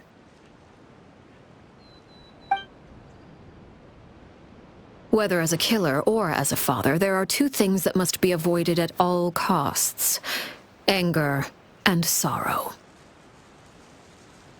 Anger makes you impulsive. Sorrow causes you to waver. Well, it appears it's about time to proceed. Before we arrived, I told some of my well-behaved children to bring our troublemakers here by nightfall. I do believe I've kept my end of the deal. I gave your friends quite a bit more time. As for what happens now, we'll just have to wait and see.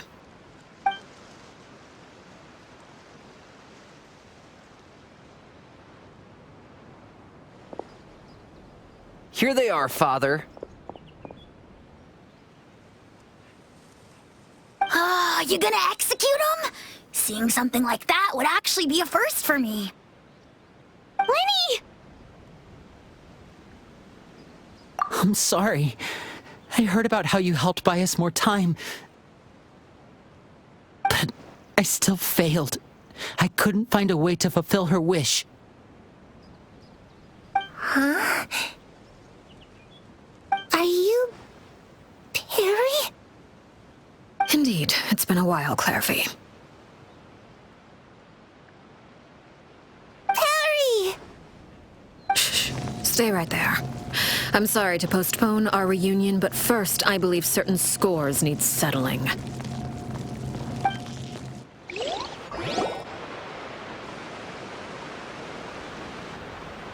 Father, let me explain. Out of my way. Father! You chose to conceal a threat to the house, and for that, you must be punished. Overall, however, I suppose your wrongdoing is hardly the most egregious of the bunch, so I'll deal with your punishments later. As for right now, the more pressing concerns are the traitors among us. By traitors? Do you mean us? Father, let me explain. We didn't mean to... Fultz, why don't you share what you heard? Yes, Father. Secret Midnight Meeting number 3. Participants, Filial, Nantoi, Sato, Toddy. Nantoi clearly said, if only Father wasn't the one who took us in. Sato added, I'm sick of this life. I just want to live as a normal person. Filial was the worst of them all. She called us crazies and said a bunch of mean things about Father. I did not! You're lying! Fultz is trying to frame us. It's not like I'm the only one who heard those things. After that, you and Toddy and a bunch of other people started talking about Clervie. You were using all those things Clervie brought up as an excuse to question Father. We're birds locked in a cage. The only way out is to destroy it. That's what you said, wasn't it? You little... You just want me gone, don't you? What did I ever do to you, huh? And you, Sheplo, have you forgotten who stood by your sickbed, watched over you, and changed your dressings? Come on, let's hear it then. What's your reason for all this?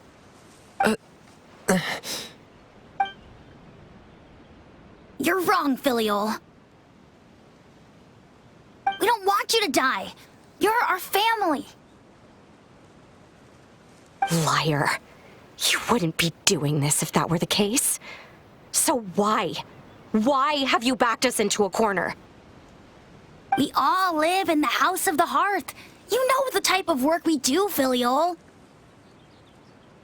A single betrayal can cost dozens of us our lives. It's not like it's never happened before. That kind of thing is hard to forget. That's why the House of the Hearth cannot tolerate any form of betrayal. Ever since we came to Poisson, you've had 7 secret meetings. A lot of the things you talked about really crossed the line. You've been spying on us for half a month?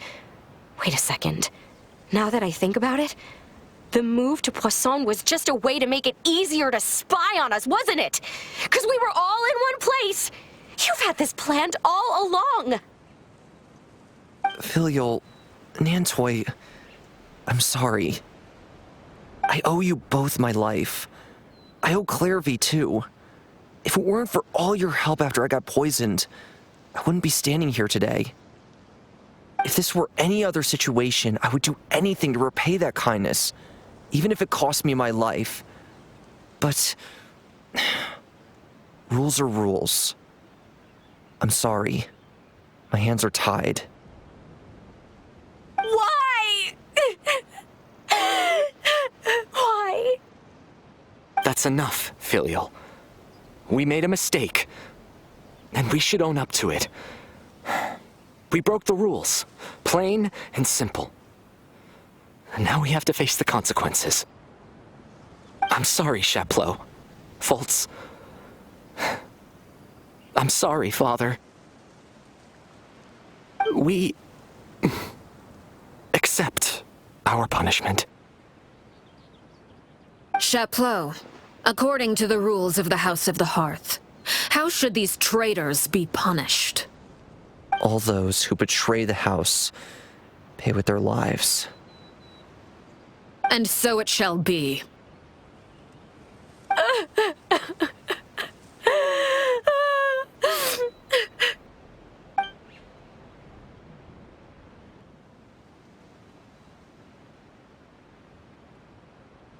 Father, please wait! Something you want to say, Linny? Please reconsider, Father. What Filial and the others did, does it really count as betrayal? We all come from broken families. From the very first day we joined the House of the Hearth, we wanted nothing more than to make it a real home. But the truth is, none of us know what a real home should look like. I'm not saying I have all the answers. All I know is this. Killing Filial and the others may uphold the rules, but doing so will only bring us further away from being a real family than we've ever been. So please, Father, please reconsider. I agree with Linny. Father, please. Linny, you...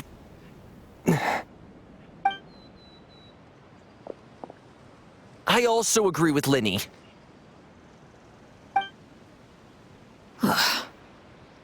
An order once given cannot be rescinded.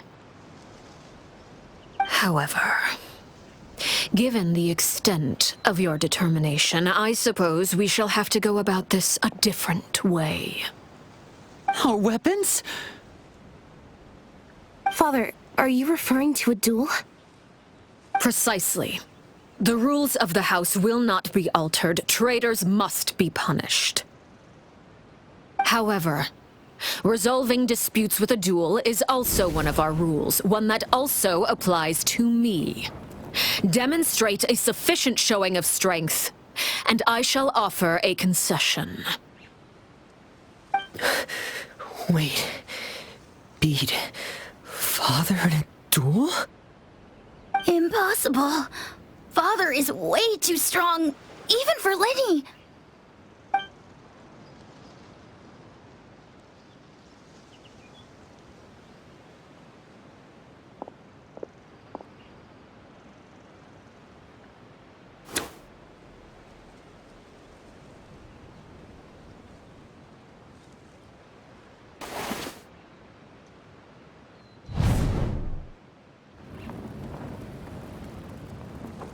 Did you hear that, Traveler?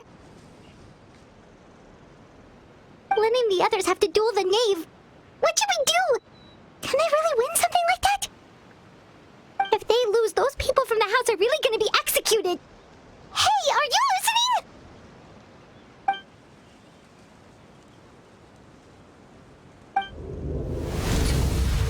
Don't you want to say a proper goodbye at least? Anger makes you impulsive. Sorrow causes you to waver.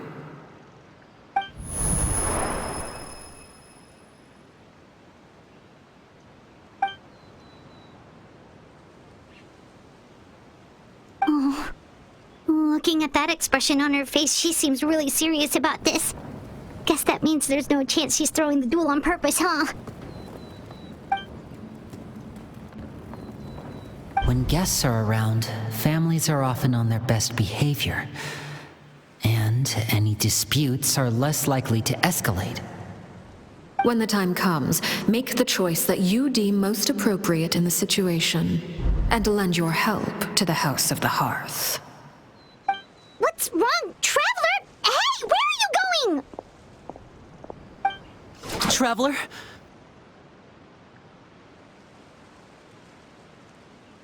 You're asking to join the duel against the knave? I'll allow it. We do have a ready-made dueling ring at our disposal, after all. All I would advise is this. Keep a firm grasp on your weapon, and give it your all. Any less, and you may just lose your life.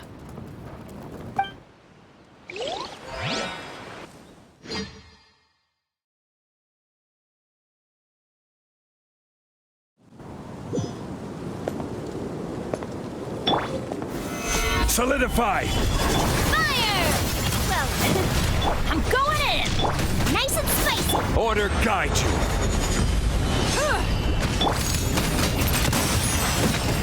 Now that's more like it.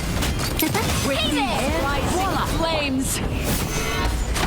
With the fall of darkness, destruction shall rise. With the fall of darkness, Destruction shall rise. Hey there! Have a taste of purgatory. Gather! Over here! Teamwork is dreamwork! I will have order.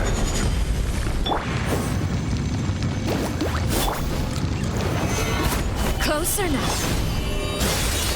Not bad. You've proven to be a worthy opponent after. I really have to draw my blade. Then...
Watch out for Father's movements! Look out! The sun and moon have set. Only ruin remains. Off we go! Struggle in vain. Huh? Nice and spicy! Now's our chance! Over here!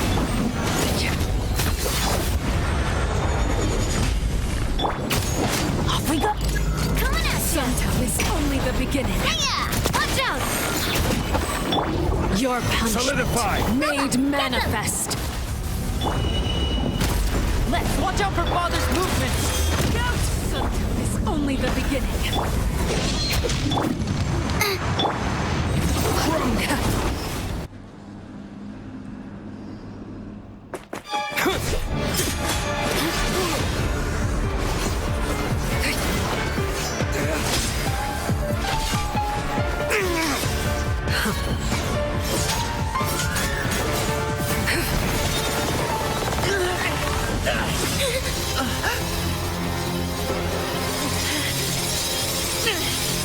You should know better than to crowd in one place.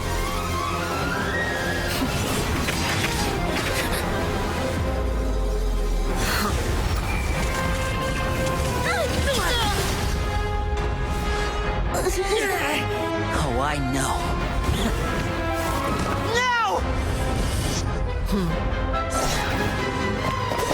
I'm sorry, Father!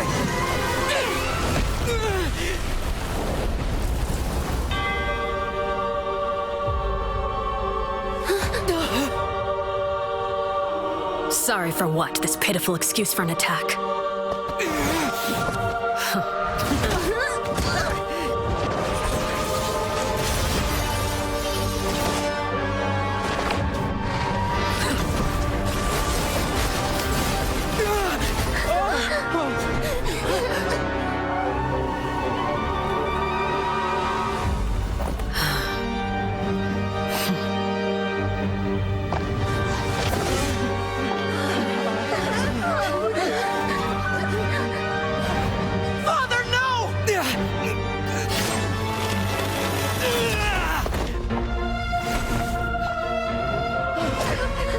Made it out, did you? You're stronger than I expected.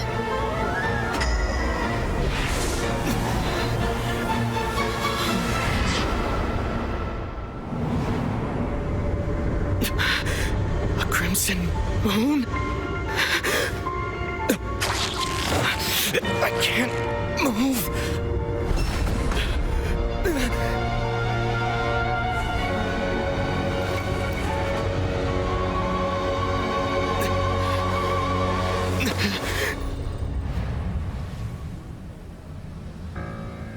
Still, not strong enough to beat me.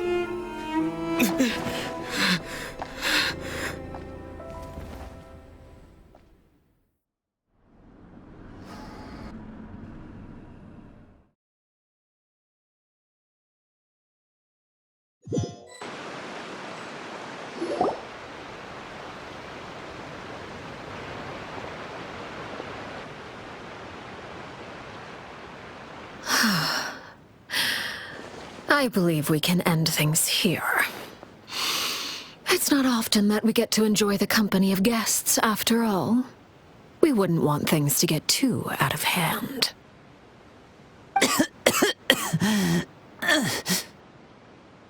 Brother, are you all right? Lenny. Given that I am the victor of this duel, as agreed, the punishment stands. No! I never thought things would end like this. However, everyone involved in the duel demonstrated a remarkable level of strength and determination. In light of this, I'm prepared to change the method of execution. Elwar, the bottled flames I gave you for safekeeping. Do you still have them? Yes? I wasn't sure what they were for, but I've kept them super safe. I didn't lose a single one. Wonderful. Then, in just a moment, I'll have you administer them. Bottled flames? Indeed. They're the product of a secret experiment. Under certain special circumstances, flames can be extracted from my person and preserved. Once ingested, searing pain will spread across every inch of your body. No harm will come to you physically, but your memories will be burned away. If you can withstand the pain, when you awake, you'll have forgotten everything you know about the House of the Hearth, and will be expelled from the organization. In other words, administering this concoction will kill the version of you that grew up in the house, and give you a new identity.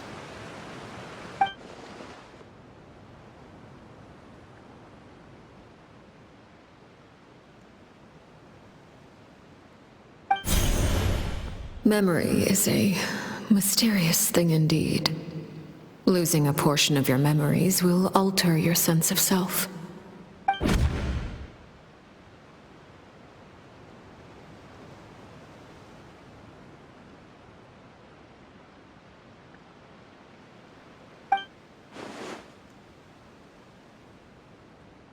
So, you're just letting us go, Father?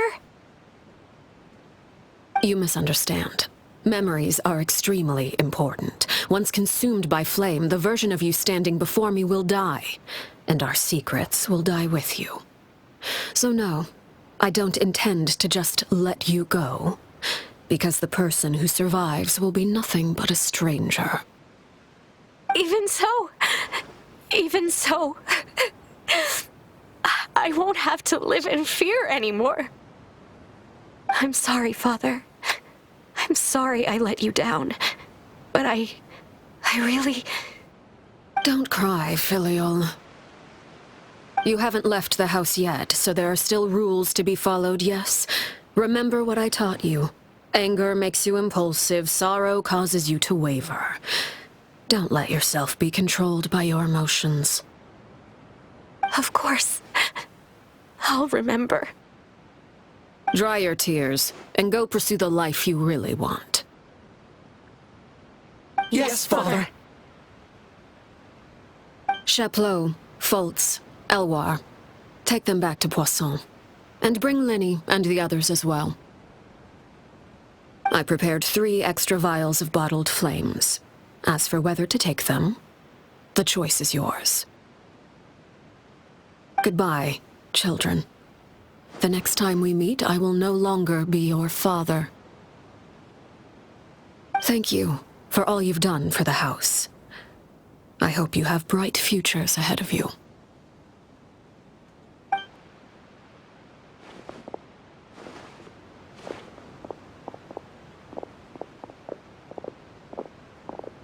Father. Let's go.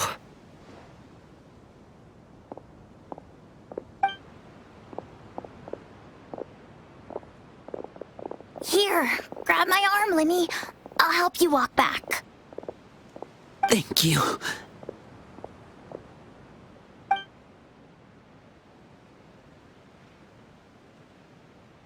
Clervie.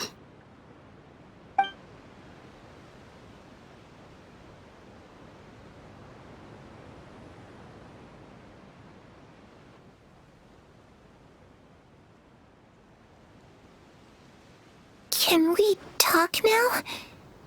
I've been waiting for a super long time. You really are Perry, aren't you? I haven't seen you in so long. How come you're all grown up? Wait, did I somehow travel to the future on accident? Or am I dreaming? What a long dream. Neither. You died, Clervie. That's what happened. You could have at least sugarcoated it a little. Look, she's so speechless. Oh. Okay then. Huh? That's it? You accepted it just like that? Yep. If that's what Perry says happened, then I believe her. Perry wouldn't lie to me. Plus, I don't really need to know why I'm like this. I'm more curious about what happens in the future. If you're a harbinger now, Perry, that means Mother is gone, isn't she? Can you tell me about it? I want to know what happened to her.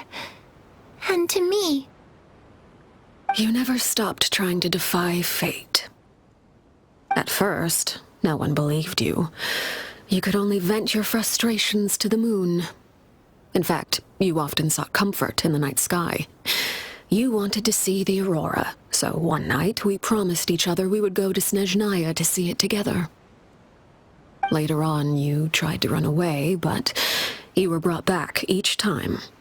Mother spared your life, but it wasn't out of kindness. Instead, she decided to make an example of you by slowly torturing you over time. That way, the other children would know what happens to traitors. Still, you never gave up. Mother hoped that through ruthless duel after ruthless duel, she would be able to crown an ultimate victor among the children she raised. But you called on everyone to unite, to fight to a draw in order to reduce casualties. Your efforts may have only delayed the inevitable, but still, you gave them hope. You tried everything you could think of, but every attempt ended in failure. Still, you never turned your sword on Crucibina, and you never turned it on me. On that gloomy day, you told me, "For the last 16 years of my life, I've done everything I can to fight for freedom. But now, I realize that the only freedom I truly possess is the freedom to choose to die." I never imagined I would say something like that. I must have been feeling really worn down. But somehow, I still think I understand. According to Mother's plan, only one of us was going to make it until the end. And I always hoped that person would be you. If I could do it all over again, I still don't think I would make a different choice. Even when I first met you, I knew you'd be able to do what I couldn't. Is that so? Even now, I'm not sure I truly understand what kind of freedom you were trying to pursue. But as the head of the House of the Hearth and as the children's father, I've tried to give them the most basic of freedoms. The freedom to choose their own fate. It's something I discussed with the Iudex of Fontaine. The children who want to leave the house will have their memories wiped clean of all secrets pertaining to the organization. In return, they will be allowed to live a normal life in Fontaine without being prosecuted for their past. Of course, I won't simply hand freedom to them on a silver platter. They have to fight for it and prove themselves worthy of it. Only freedom that is earned has true value. That's more than enough. That's exactly the kind of life I was fighting for. You know, Perry, I think you're a pretty amazing king, and a really great father, too. I'm really happy that you're the one who took over the house. I guess I do have one regret, though. I still haven't seen the outside world. Well, it just so happens that our dear guests over here have been to many nations and traveled to countless places. Perhaps they would be willing to tell you what the outside world is like. Really? Of course! We've traveled all over the place. We've got so many stories, we could probably talk your ears off for 3 days straight.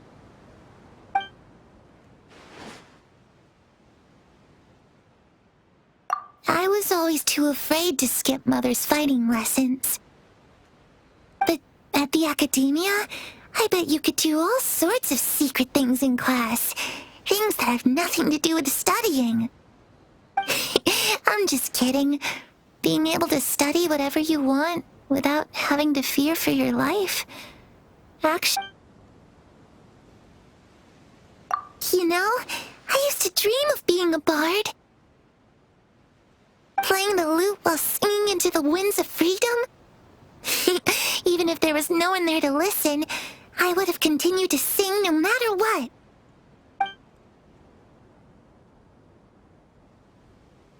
Ah, that's where Mora comes from. I never knew that before. If I had some Mora, I would buy 3 new dresses. One for me, one for Perry, and one for Mother. It's just too bad Perry doesn't like wearing dresses. And Mother, she probably wouldn't accept something like that either. I guess I'd just have to keep them all for me then. I could wear a different one every day. Those yokai you mentioned, what do they look like? I once saw a drawing of this one guy with horns on his head and a super scary face. Are there any yokai like that? Oh, sounds like you're talking about an Oni. Yep, we've met one, and let Paimon tell you, they're not nearly as scary as they look.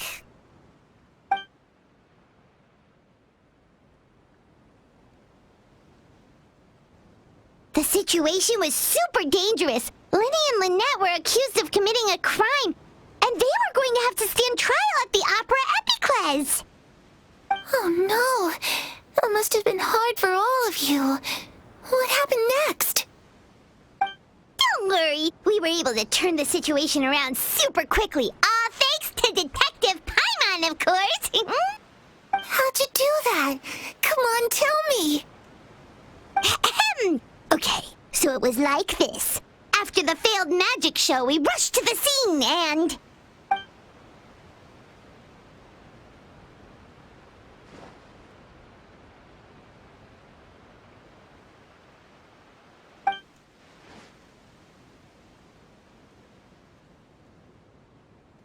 Shadows don't have the capacity to learn or grow. Any new information they encounter is quickly forgotten over time.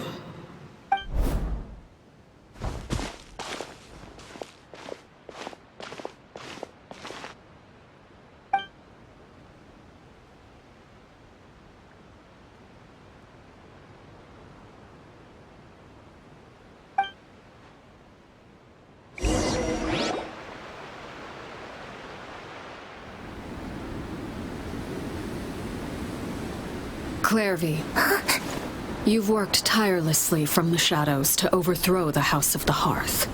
Now, by my authority as the Knave, I shall announce how this matter ends. You are hereby expelled from the House of the Hearth. You are no longer tied to this place, nor are you bound by its rules. You're saying that I can finally leave? I get to experience the outside world as well? Oh, I almost forgot. There's no getting older for me.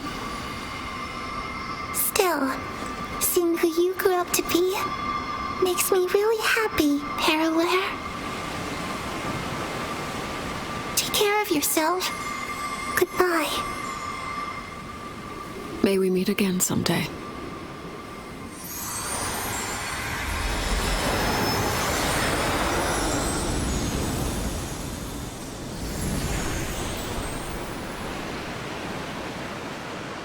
Clervie. She left so soon. Paimon didn't even get to finish her story.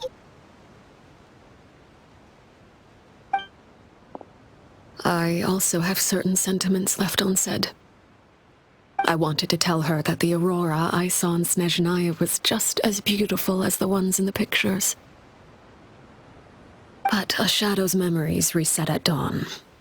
Had we delayed any longer, we wouldn't have had the time to say goodbye. Whatever regrets may linger, let them be lost to the coming of a new day. Father? It's Lynnie! Hey, Lynnie!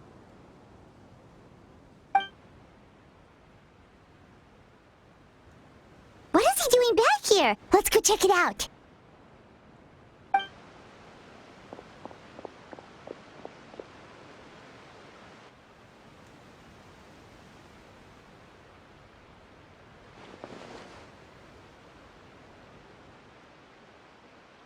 Father, the bottled flames have been administered. Filial and the others have left the house. And you? What have you decided? Thank you for giving us that choice, Father. But we never wanted to leave the house. It's the only home we've ever known. Lynette and Fréminet feel the same way. They're recuperating back at the Hotel Bouffe d'été. But I decided to come back and tell you where we stood.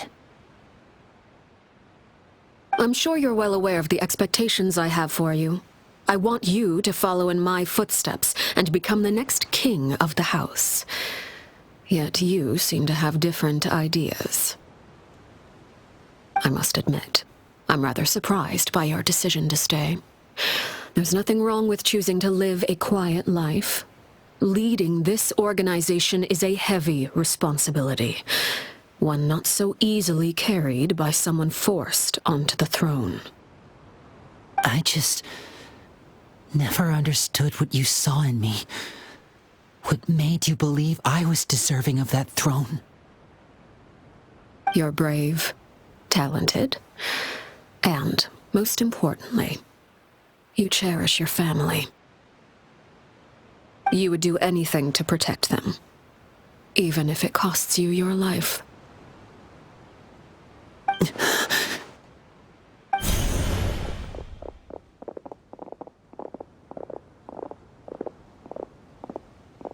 Speaking up back there was so brave of you, Lynnie. It's all thanks to you that we were able to convince Father to back down.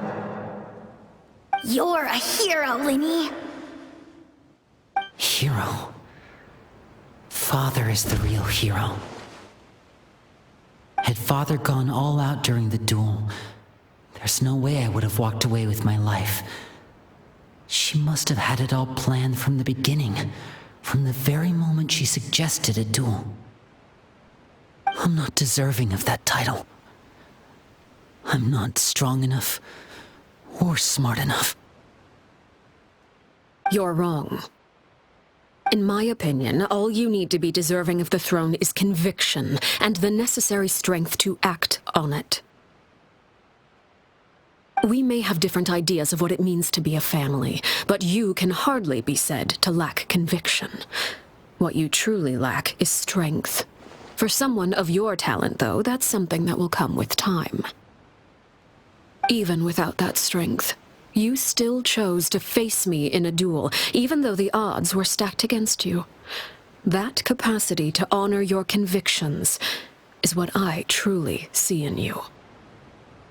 Father. No one knows what the future holds, what tragedy or triumph may be in store. Being at the head of this organization requires the strength of will to face whatever comes. Caution will only hold you back. If reaching a certain standard were required to go after what you want, I would never have succeeded in killing my predecessor. Back then, there was still a considerable gap between our abilities. Strength may decide the ultimate victor, but those who let a lack of strength dictate their decisions or undermine their convictions will never be worthy of the throne. I understand, Father. Children must grow up to surpass their parents. Only then can a family continue to flourish. The road ahead is not an easy one, so I'll ask you one last time. Are you certain you want to stay? You've done so much for me, Father, and that kindness must be repaid. Plus, with Project Stuja at hand, there are many dangers ahead, and I, for one, don't intend to back down. Protecting my family at all costs. That's my conviction. Then you're welcome to stay. As for Project Stuja, you need not be too concerned. If those cowardly businessmen and heartless dignitaries try to take us down, I'm prepared to teach them a lesson. Having members who longed for the light was our organization's last weakness. With those members no longer among our ranks, the House of the Hearth is like a spider hiding in the shadows. We need only wait for our prey to come to us. At present, our imperative is to use their plan to our advantage. In doing so, a crimson moon shall rise amid the frigid blizzards of winter. No demonstration of loyalty shall go unrewarded, and no sacrifice shall be in vain. As for the two of you, whether we meet again as friend or foe, I'll remember the camaraderie we shared in this moment. No matter how arduous the journey ahead, I hope we both reach our desired destination.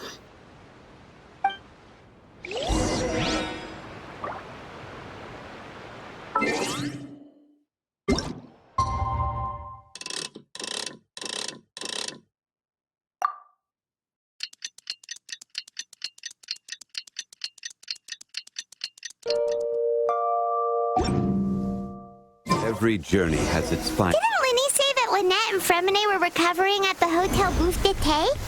Oh, Paimon wonders how they're doing. Maybe we should go check on them.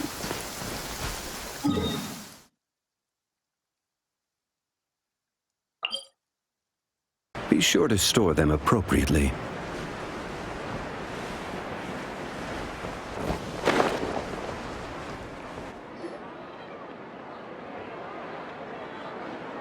Lynette? Fréminet? How are you feeling? Much better. Whew, what a relief. What about you? Are you feeling all right? I knew you'd come out unscathed. Us, on the other hand, well, we've been bedridden for 2 days. I couldn't even turn over. Oh, and I wanted to ask, is Clervie gone? Linny and the other members have left Poisson and returned to the House of the Hearth. According to him, there haven't been any more sightings of a spirit roaming the house. I see. I'm glad. Father came to check up on us 2 days ago and told us about what happened with Crucibina and Clervie.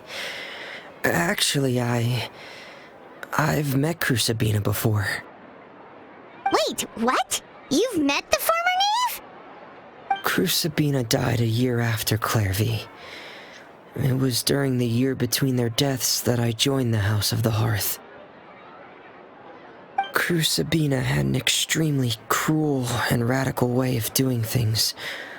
While she was alive, the atmosphere in the house was suffocating. When I joined, though, the experiment she valued so much had already come to an end, and all the people involved, dead and injured alike, were gone. Crucibina never talked about the past with us newcomers. A couple of months after I joined, Father killed Crucibina and burned all her files. With that, the names of all the people subjected to her experiments, Clervie included, were lost to the flames, along with the painful memories they represented. Father took in Lenny and me a couple months after that, but she never mentioned anything about Crucibina or Clervie. It really seems like something she was planning to keep to herself. The last time you talked to her, did she mention why she kept it a secret for so long? She said she didn't want us to be affected by the darkness of the past. She was worried we'd develop a false sense of gratitude towards her if we knew about it. The foundation of a family should be free of any corrupting influence. Whatever happened in the past, it has nothing to do with who we are now. And that's what Father told us in the end. But I still thanked her for everything. It was only after hearing about what Crucibina did that I finally realized how insignificant our lives could have been. The members of the house meant nothing to her. To say that she valued them in any way, even just as a tool, would probably be giving her too much credit. If Father hadn't taken over the House of the Hearth, I probably would have already... Father rarely brings up the fact that she saved us. She doesn't believe that being indebted to her should be what ties us together. But even if we didn't owe her anything, we would still choose to stay. Because this is our home. We may have arguments or times when we feel wronged. Some people may even choose to leave. But as long as Father is here, we will always have a home. Whether the path before us is bathed in sunlight or shrouded in shadow, we'll follow. So I wanted to say thank you for helping us make it through this crisis. Without your help, we could have lost a lot more along the way. Oh, we didn't do anything, really. Of course. You're welcome anytime. Are Filio and Nantoy okay? I actually saw them at a cafe this morning. They didn't recognize me. From what I could tell, they were drinking coffee and talking about one of the operas that started running recently. They seemed happy. If I had to take a guess, I would say they finally found the kind of life they always wished for.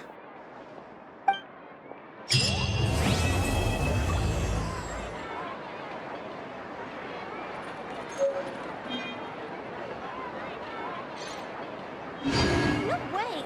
I'm not guessing.